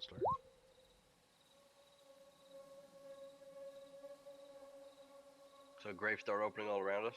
Graves start opening all around you, and skeletons start pouring out of the open graves. Skeletons don't seem that scary. Except I there's ain't a lot of afraid them. of skeletons. I'm afraid no skeleton. I mean, they're not ghosts, I'll give you that.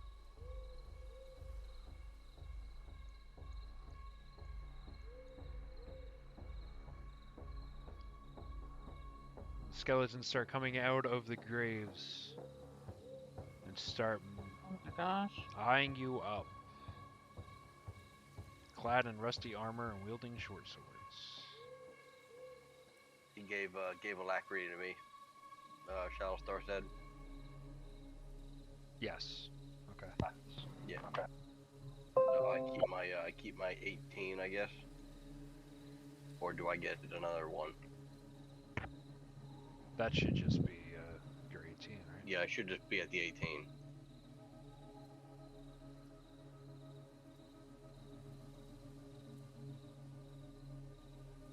No, aura of alacrity. I emanate an aura that fills you or your companions with supernatural speed. Having you race across battlefield formation, your walking speed increases by 10 feet. Okay. So I'm 10 feet faster. No, that's Long Strider. Alacrity gives you a 1d8 to your initiative roll. There you go. That's what we're looking for. Are we rolling initiative? Sure. Yeah, I'll take my. Oh, gift of alacrity. I was looking at aura of alacrity. Oh my gosh, my initiative roll.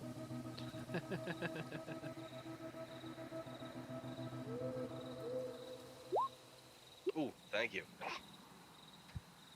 And then plus 1d8, Corey. So I get a 10. I get a 10 on initiative. Almost gave Goldtab 180, so. You get to go 14 times before anyone goes once. Wait. Yeah. Especially because Goldtab's on there twice. You get 2 attacks now, man. There we go, 180.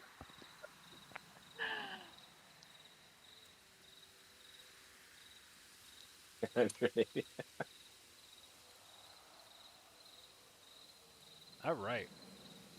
Can't believe I rolled a natural 1. The skeletons start to charge. And there is no there's no attack round here because they took that as they had exited their graves. Their grave was their attack. There's no surprise round. So they are all Alright. on the ground, ready to charge you. Goldtab, you are first. What do you do? All right. Well, this skeleton asshole that's crawling out in front of me, I'm going to rage, and I'm going to go into Great Weapons Master, and attack this gentleman here, Gentlemen. and that shall be an Oh yeah. 18. Describe to me your attack. Well, as this little skeleton dude is crawling out like the Evil Dead movie, as he's coming out, I'm just running up and like with a golf swing with my axe, I just crack him right across the chest and just watch the skeleton bones just kind of explode up in the air. Sweet. I'm Explodes. and assuming bones that is a kill. and pieces go all over the place. Yep. Shrapnel. Alright, all so over. I would, since I got the Great Weapons Master, I get a second attack. So I shall step over to this gentleman here and attack again.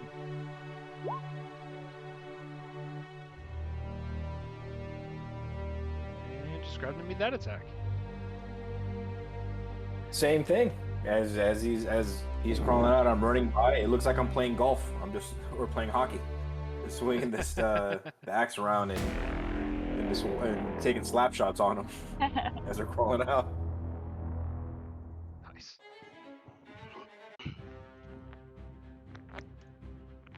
All right. Is that And the I end of your believe turn? that will be my turn. All right, Yep. pal.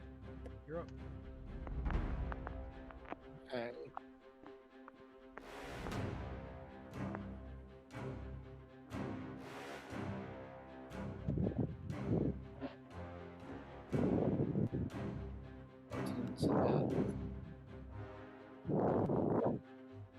Nick, it sounds like you're in the middle of a field, bro. Does it really? A lot of wind coming. Oh, is that better?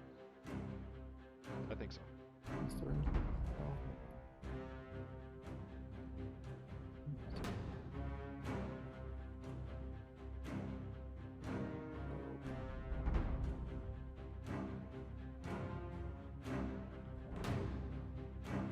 Okay, see, I'm gonna cast a web.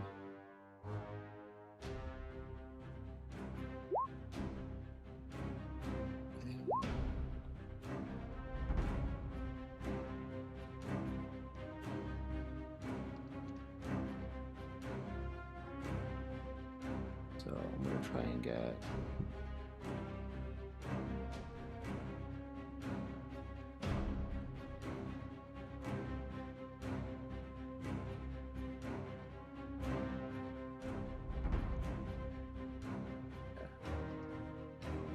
That's my web.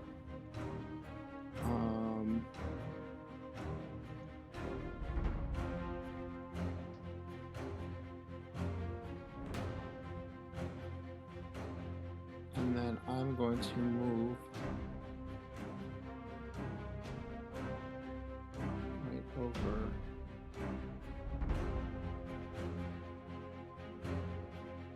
Oh, I should measure this out.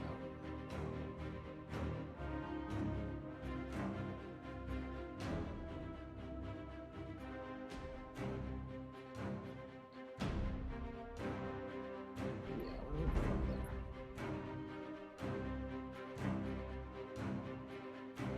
Yep. So that's my turn. What's your spell save?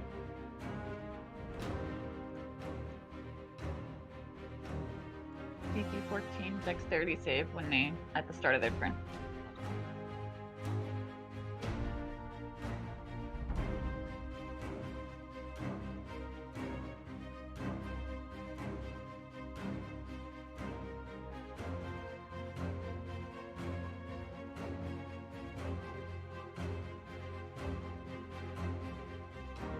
Okay.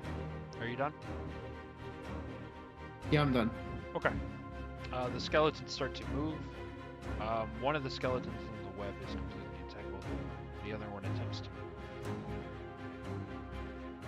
And he doesn't move. They're both completely entangled. The rest of the skeletons, on the other hand, start to approach.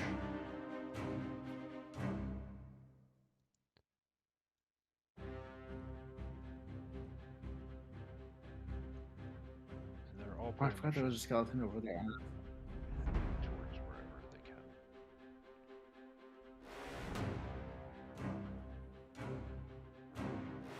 A few of them are even running in full sprint.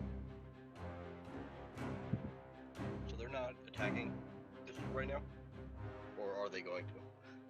A few of them I are wasn't running. zoomed out enough than I thought. There was more than you saw. I was not zoomed out nearly enough. Wow. There's a shit ton. One is next to Pal and swings.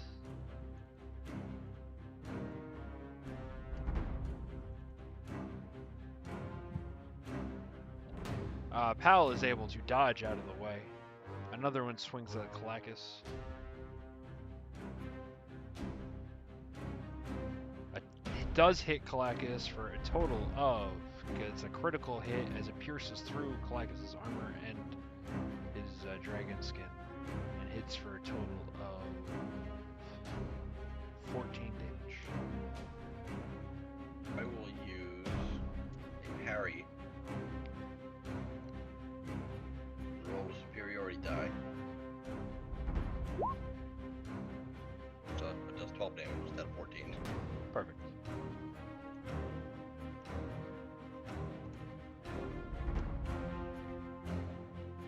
And one is next to Heidi and attacks Heidi. I think your camera's frozen, Corey.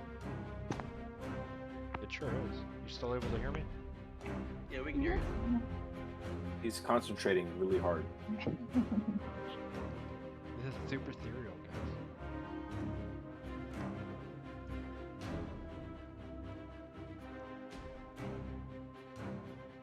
Great.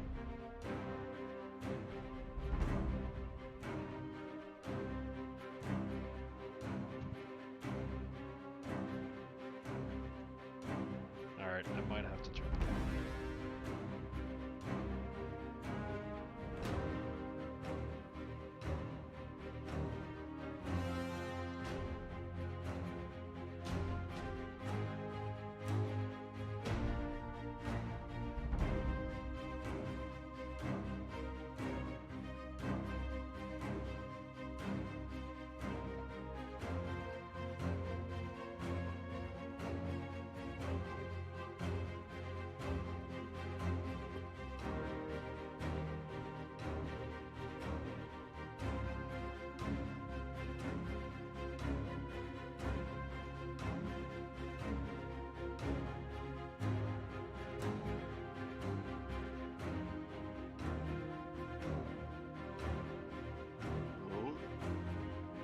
back yet. Dude, this is a pain in the ass. Alright, no camera for me. All right. That's what we need at this point. We're only, 3 hours and 45 minutes in. Okay.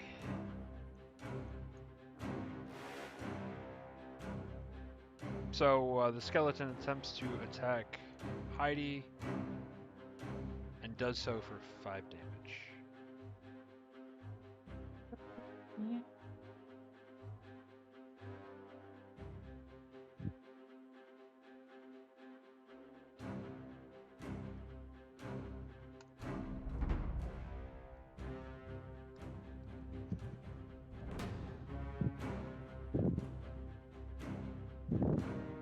Alright, it is Galactus' turn. All right. Lacus will take out his maul, his new maul that he just got, and take a swing at the skeleton right next to me that did some damage to me. And I believe they are vulnerable to bludgeoning, correct?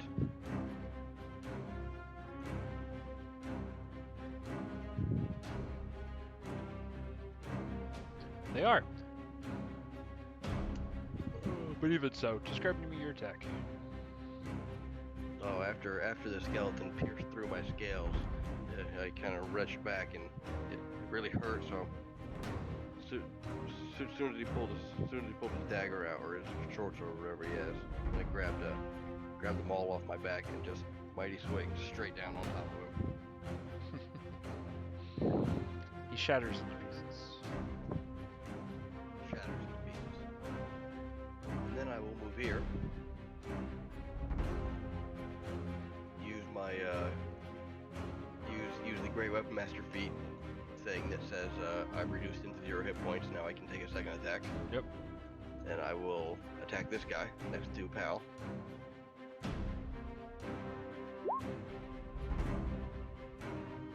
And you shatter him into pieces. And let's see. I was here. That's 10 feet. There's 20 feet. There's 25. There's 30. You have an extra 10 feet from Alacrity. Yep. Nope, that was a wrong No, Alacrity. no. That was Gift of Alacrity, not Aura of Alacrity that he gave me. So, Oh, right. so That was the I will, initiative one. Now I will Galactus use just my turned into a extra ghost attack and and take a swing at this guy.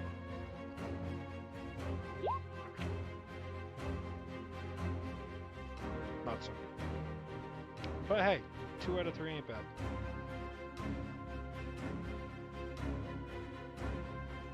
I will not roll on the critical failure table. Huh? I won't roll on the critical fail table. Okay. We'll just go off of I appreciate that. that. I appreciate that, Corey. Every time I've done that, I haven't been happy with the results. So we'll just pretend like we're good. Like I've never done that before. Alright, Heidi, you're up. Right, I'm going to slam my staff on the ground essentially and soaking up all that mental energy around me and swing away with that.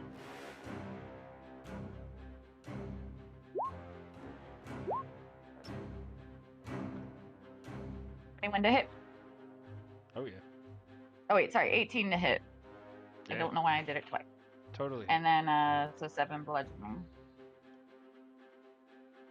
And it is vulnerability to bludgeoning, which is 1.5 damage, or is it double damage?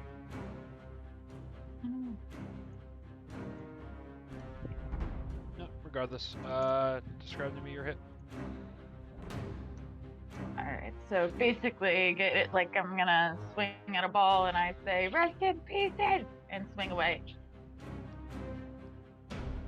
All right. And then I'm gonna move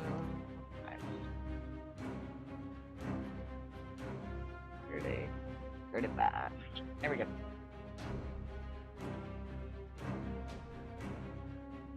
And Shalisar.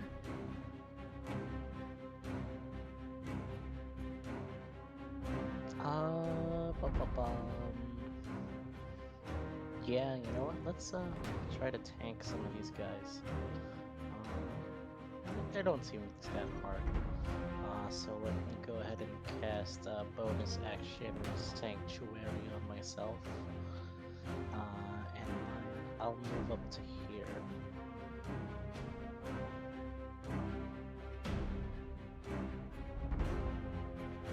About here, that's 20 feet. And then I'll use my action to dodge and kind of goad these skeletons to come after me. They don't seem that smart. Come here. Alright, so that's the end of your turn. That's it for me. Okay. yeah.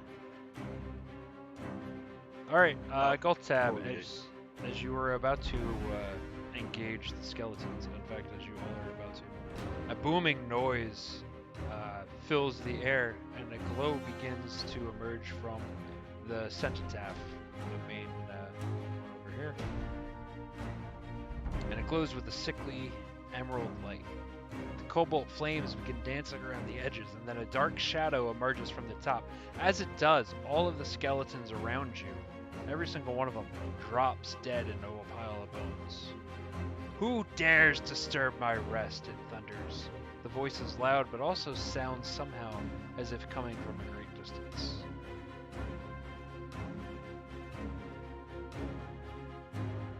And all of our friends here are now dead. All the skeletons are dead. The ghost of Canterbury. I'm totally taking credit for all the skeletons dying.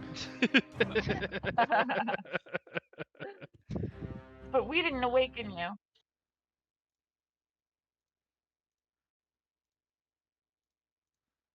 Here we go. Corey, you hear that? No, what's up? Heidi answered his response. Oh, okay. Or Heidi answered his question. We didn't awaken you. I have been disturbed. Why?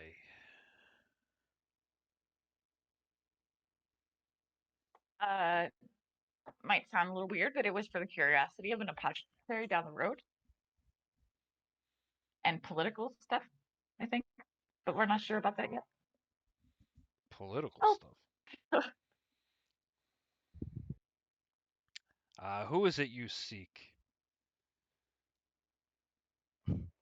We're not sure. You tell us.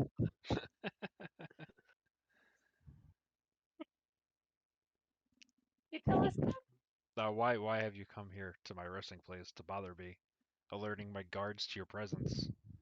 Clearly you're better than them, so I won't waste our time. But why are you here, and why are you disturbing There's me? a specter killing livestock. And Is you it not you? assume it must be And flattening me? houses. And flattening That's houses. true. And so you assume it must be me? I'm just here sleeping. Why are you bothering me? Hmm. Well, Is there another here's specter an idea. too? Can we have a referral?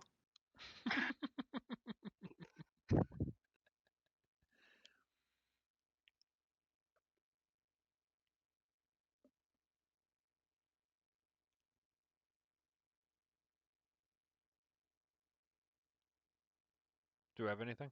Does anybody say anything? He was asking for a referral. The correct specter. The A correct ref- specter. A referral to the correct specter. To the correct Yep. specter. You know, you need to do some Alice. research, send me an email. I wonder if you were speaking of the, the old wives' tale around here that is known as the Terror. Mhm. It ain't me. It is not me. I do not bother these people. I'm just here in my rest, as I was once a great necromancer. But the one you are seeking is actually someone of note, a man who I once admired and worked for. You've got time. Where could we find this man? Well, I tell you, he is the man of St. Oswin himself. You know, the guy earlier who was considered the one that saved the whole place by killing the 3 boars. That guy. I roll my eyes Um, back and says, "Figures." he explains to you that he was once St. Oswin's necromancer and contemporary. St. Oswin, shortly before he died, angered the high priestess of Shar, who then laid a curse on him. Every 50 years, he rises as a ghast and spends several months terrorizing the town. This ghost you're speaking to suggests that the party go to St. Oswin's memorial and wait until midnight until when the ghast will emerge. If the party attack the wraith, it will simply disappear. If they return the next night, a groveling apology will set things right. If they attack again, no, I'm giving you way too much information here. I jumped way ahead. The wraith just suggests that the party go to St. Oswin's memorial and wait until midnight when the ghast will emerge. That's it. So we didn't hear the rest of that. Okay. You didn't hear the rest of that. I'm gonna have to edit that out. That's if you attack this dude, but as you are having a conversation with him and not attacking, we're just gonna pretend you didn't hear any of that. Yeah, we're having a conversation with this guy. We're not going to attack him. I'm jumping right in. It's getting late. This guy's being nice. All right. Well, I mean, we appreciate you being straightforward and letting us know what's up. Do you have any advice How for how can to they- handle St. Oswin? Right, you obviously knew him well. Maybe a lullaby can put him back to sleep.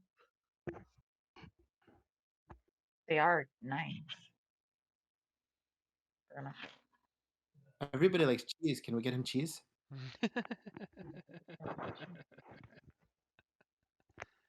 I have this cool statue. I want to ring.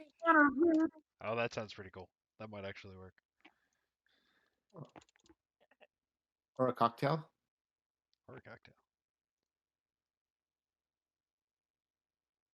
It's this memorial anyway. It's further into the graveyard, right down the path here. Oh. You might be able to get him before he leaves tonight. Right. So, hang out by midnight. Let's go. Let's go take a look at it then. Sorry about your friends. Still can't believe I rolled a 1 on that one skeleton attack. Have a good night. He says, "Finally, I may rest in peace." And you guys leave, and everything is good. Yeah. So we are going to quickly erase these skeletons. You guys go further into. Oh, didn't mean to erase Shallow-Star in the process.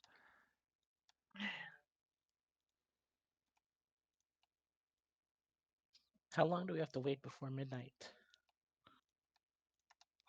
You have about 2 hours, let's say. Oh, so we can get in a short rest? That's a Sure. good idea. Yeah. Yeah, where's we at? Sweet. Short rest. That means I can roll hit die. Yeah, Yeah. and I'm gonna get my arcane recovery. How many hours did you say? Just 1 hour, but it's 2 hours till midnight. 2 hours till midnight. I'll expend 1 hit die. That's 7. So that's gonna bring me up to 39. Nope, not 30. Not 32,000 or 39.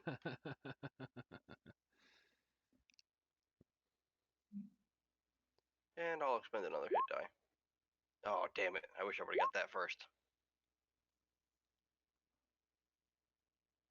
Use me. Galactus is full health. All right. Is there a short rest button at all? No. I think There just is the long not. rest. Do you guys know how I get my spell back? No. Hmm. Which spell? Web?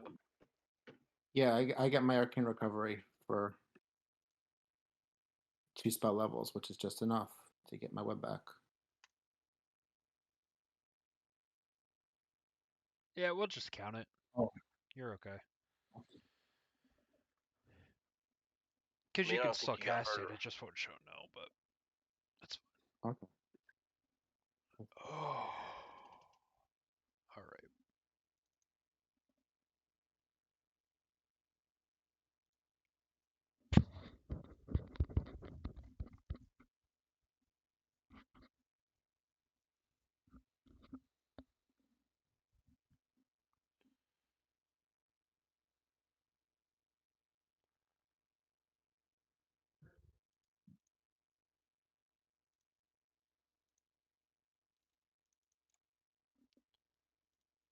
Okay. Yeah, I'm good.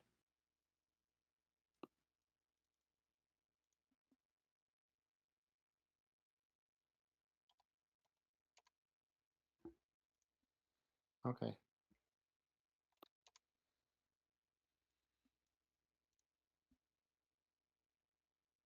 Alright, we're just waiting on Gold Tab, right? But okay. Let's just you guys go further into the graveyard. Let's say you're walking down this path heading east and you see the statue here to the east here. Okay. So set yourselves up on that path the way you would be walking, going towards the east. Did we lose Golteb? Yeah, he just had to step away for a second. Oh, he just step out for a second. Yeah.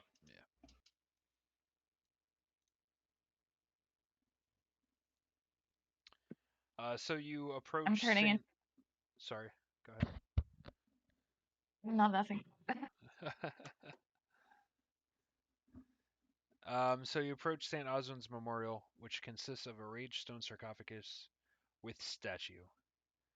The words "Here lies Oswin Boldfist, founder of Tribor," are engraved on the side of the sarcophagus, alongside relief carvings of various scenes from his life, including the stabbing of 3 boar with a spear. So crazy that he would terrorize the town he saved. He's Statue, cursed. statue depicts a fully Right. armored figure with a spear and 3 dead boars at his feet. Sorry about that.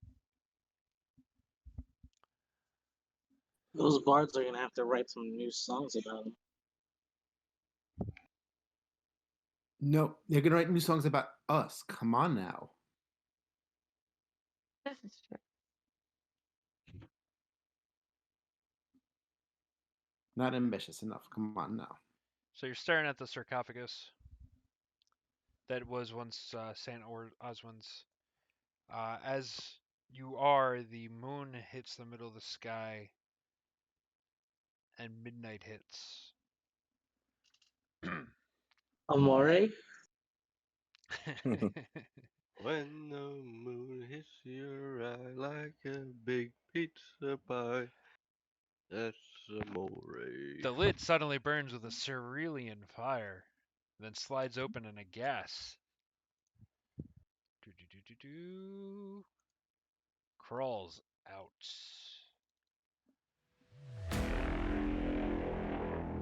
Start singing Be Our Guest.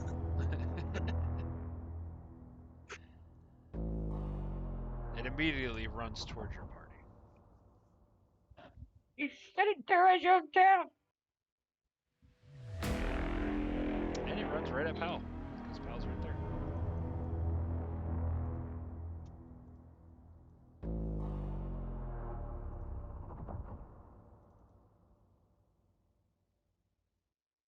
And Pal, it lashes at you with its claws, attacking you twice, hitting you just once, doing 9 slashing damage.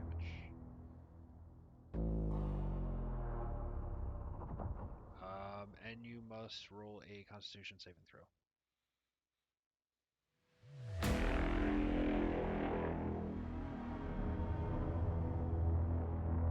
Now, since this is a different encounter, should we roll different? Yeah, sure. If you guys want to roll different initiative, that's fine. It's up. It doesn't matter to me. I was just curious. I mean, I'm good. I'm fine where I am. Right in the middle. Right in the middle of the pack. Come on.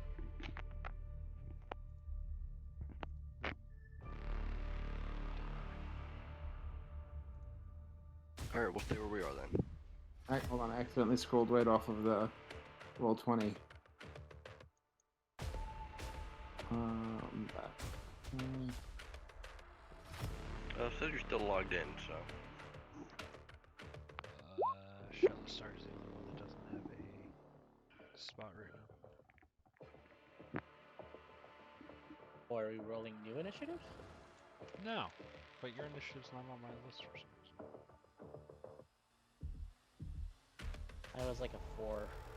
Okay.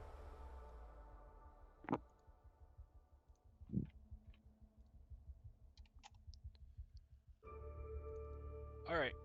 So Pal, you are paralyzed for a minute. You That's can not good. repeat the saving throw at the end of each of your turns, ending the effect on itself on a success. I thought it was the beginning of their turns. This one says end of turn, so my guess is if you break Okay. it, you don't have a turn. Yeah. That is your turn. Sorry, Val. Goldtep, you're first.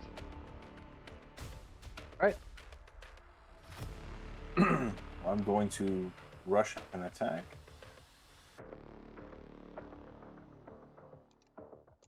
While I am raging.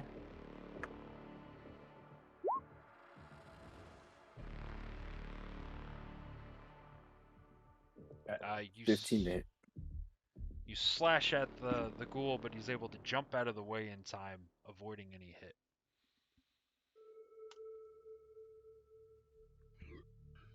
All right, and that would be my turn.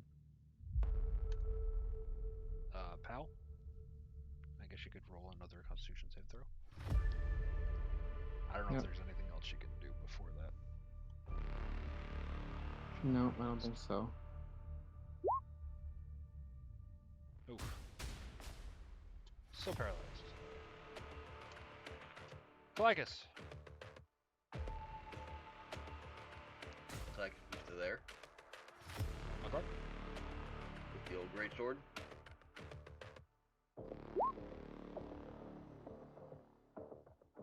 Hit him once. Yep. And I'm gonna swing again. You're kidding me. One away from that 20. And then I'm gonna use my action surge. So this seems like this is the big bad guy here for this one. And I'm gonna swing again. I have advantage here, by the way. Yes. And then I'm gonna swing again.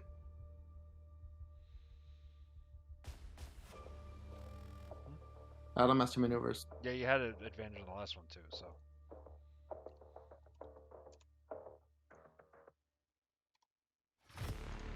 Okay. Yeah, he's badly injured. He's pretty beat up. Don't forget you have Battlemaster maneuvers. I only have. I mean, I can do sweeping attack. Yeah. No, you know, I'll do a trip attack. I'm gonna add a superiority die to that and do a trip attack.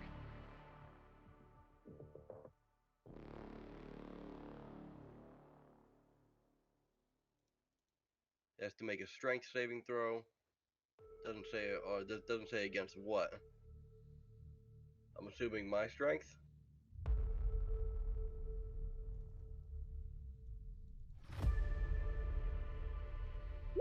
But that's going to get added to my attack for a trip attack. Okay.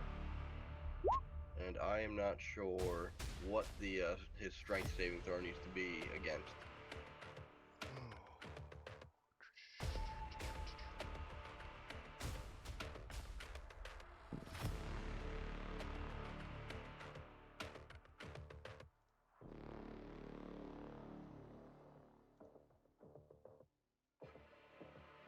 I would assume it's my strength, or No, there's calculation for fighter. Save DC 8 plus your proficiency bonus plus your strength or dexterity modifier, your choice. The strength modifier is 5, proficiency bonus is 3, so 8 plus 5 is 13, 16. Yep. 16. It's to beat a 16. Meter beat 16. You mean 16. Exactly. Huh? You mean 16. You made 16 exactly? Yep. Or on a meet, did the player win? I can't remember. Doesn't matter. Whatever you choose. I tend to go with whoever's defending. Okay. Sometimes. I'm not very consistent with that. It's usually to your benefit, but this time it would be. He rolled a 16. That's okay, though. He still took 69 damage. Yeah, he did. He got really badly injured.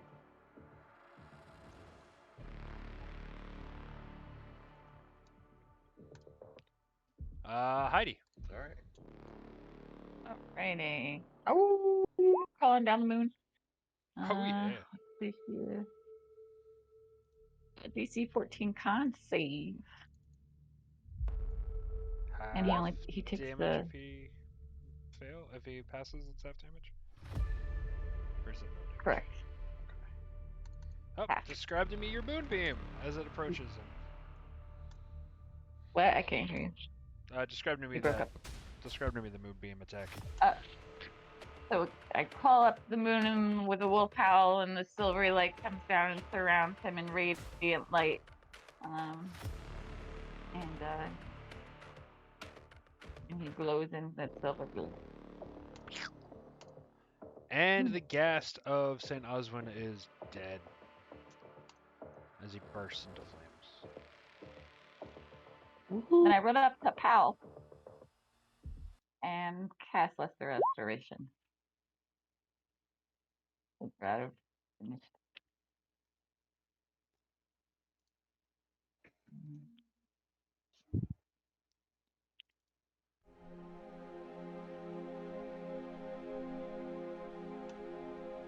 All right.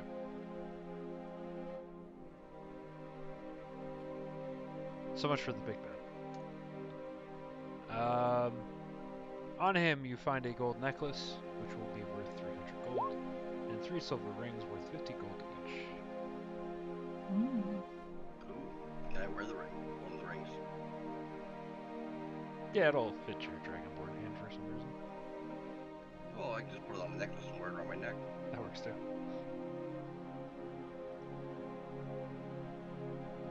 I can cast Detect Magic, see if any of those things are magic.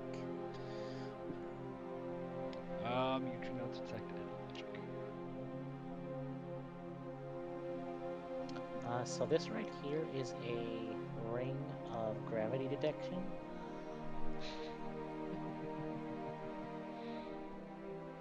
I think we should start detecting magic on the whole graveyard. Oh, I mean, I have it up for 10 minutes. I could look around. we're gonna start digging up bodies like the archaeology.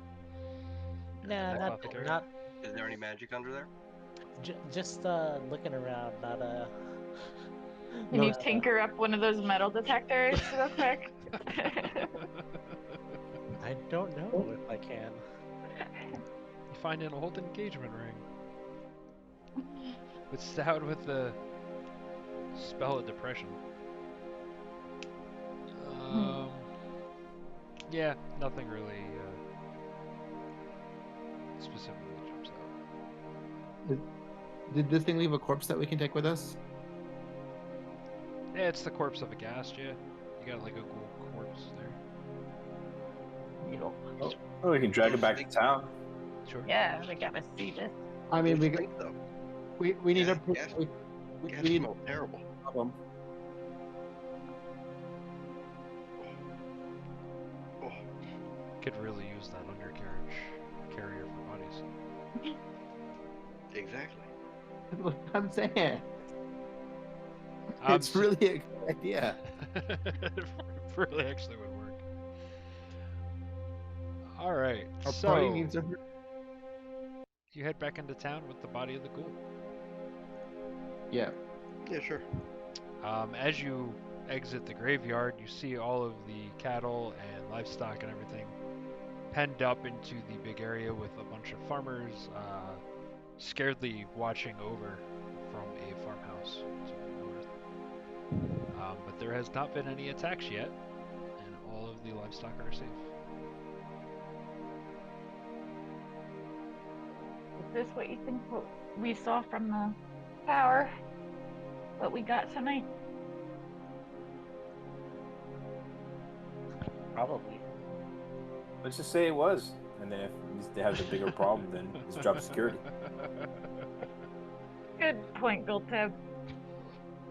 Get some rest. Think like a businessman. We can let the 12 handle it. They're tough guys. Yeah, we got the first one. The 12 can handle the rest. Yeah, I think we should go find Lord Commander. So as you approach and you show her the body, she takes proof for now, but asks you to wait around for a few nights until St. Orson Day. Then once they know for sure if the attacks are truly over, and they will I'm gonna pay make a for your recommendation. stay. It's the name of their holiday. Wait, should they're ch- making us wait around? Change their holiday. Yeah, I'm gonna recommend they call it Ghost of Coneyberry Day.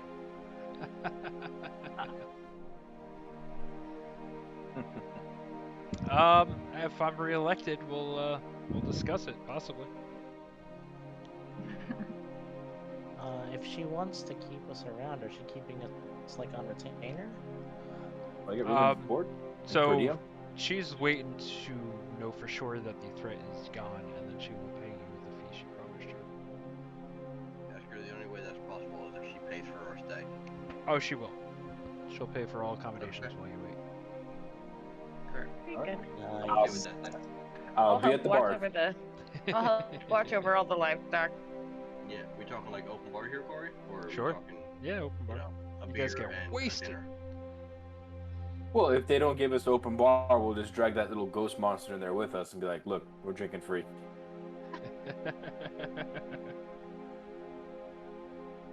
I Oh, think I'm anybody gonna. would ask any questions about that, Gulteb. So Is after the dwarf guy celebrating this holiday? yeah, everybody comes to celebrate the holiday. Oh, okay, I will ask him. You know, I heard dwarves. The only thing better than their smithing was their love for gold and ale. Would you like to have a drinking contest for a wager? Sure. I don't know how much he wants to wager, but I'm down.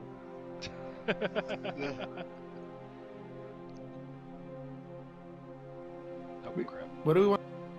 We still have that statue. Do we want to try and sell that here? The wood No, that's figurine. my statue. I want to that, raid. that wooden statue? Oh, that's your statue. Okay, that's right. I want to raid.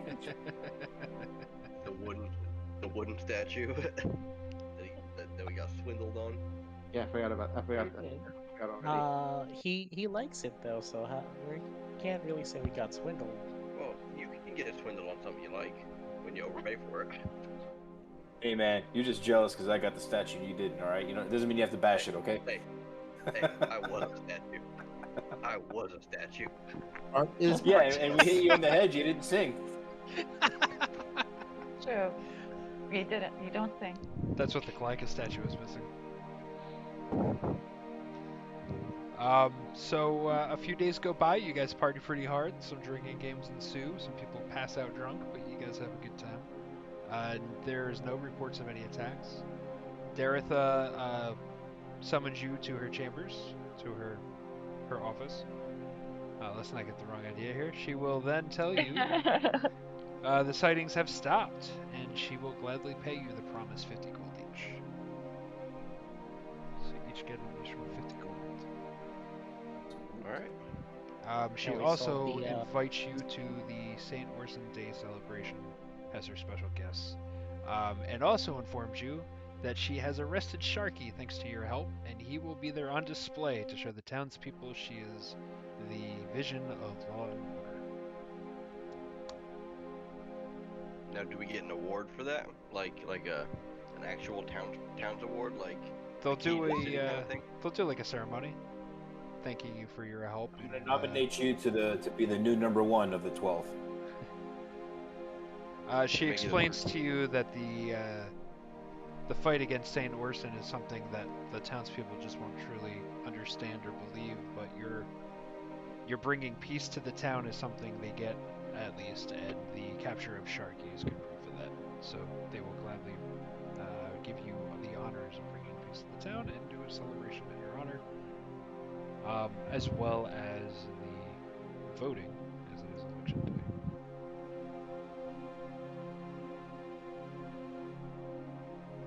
The Sharky. Another success for Canterbury.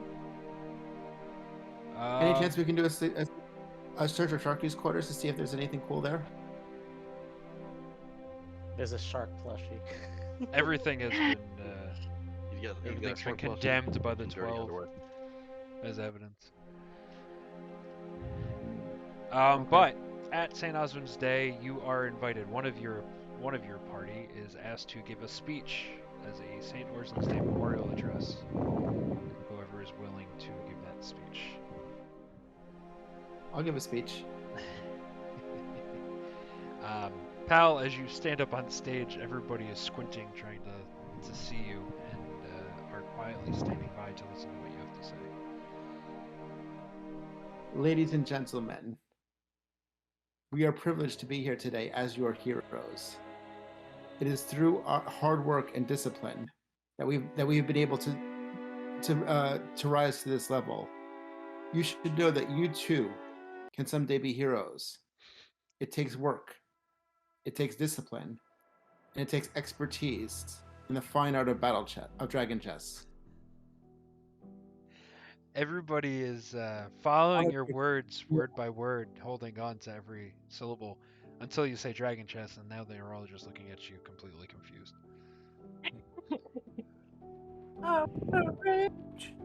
I will also give a speech.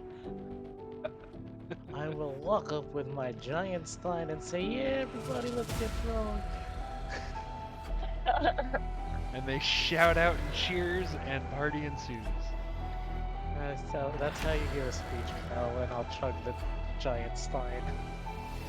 The party is massive, drinking is everywhere, and Daratha is successfully re-elected as the protector treasurer. We're networking pretty good, guys. And you now have a friend in the treasurer. I will destroy anyone at drinking games. Because they don't know that I'm resistant to poison. I'm immune to poison. It's like drinking water. Yeah, before when you said I challenged you to drinking games, I was just gonna be like, well, you won, so. You win.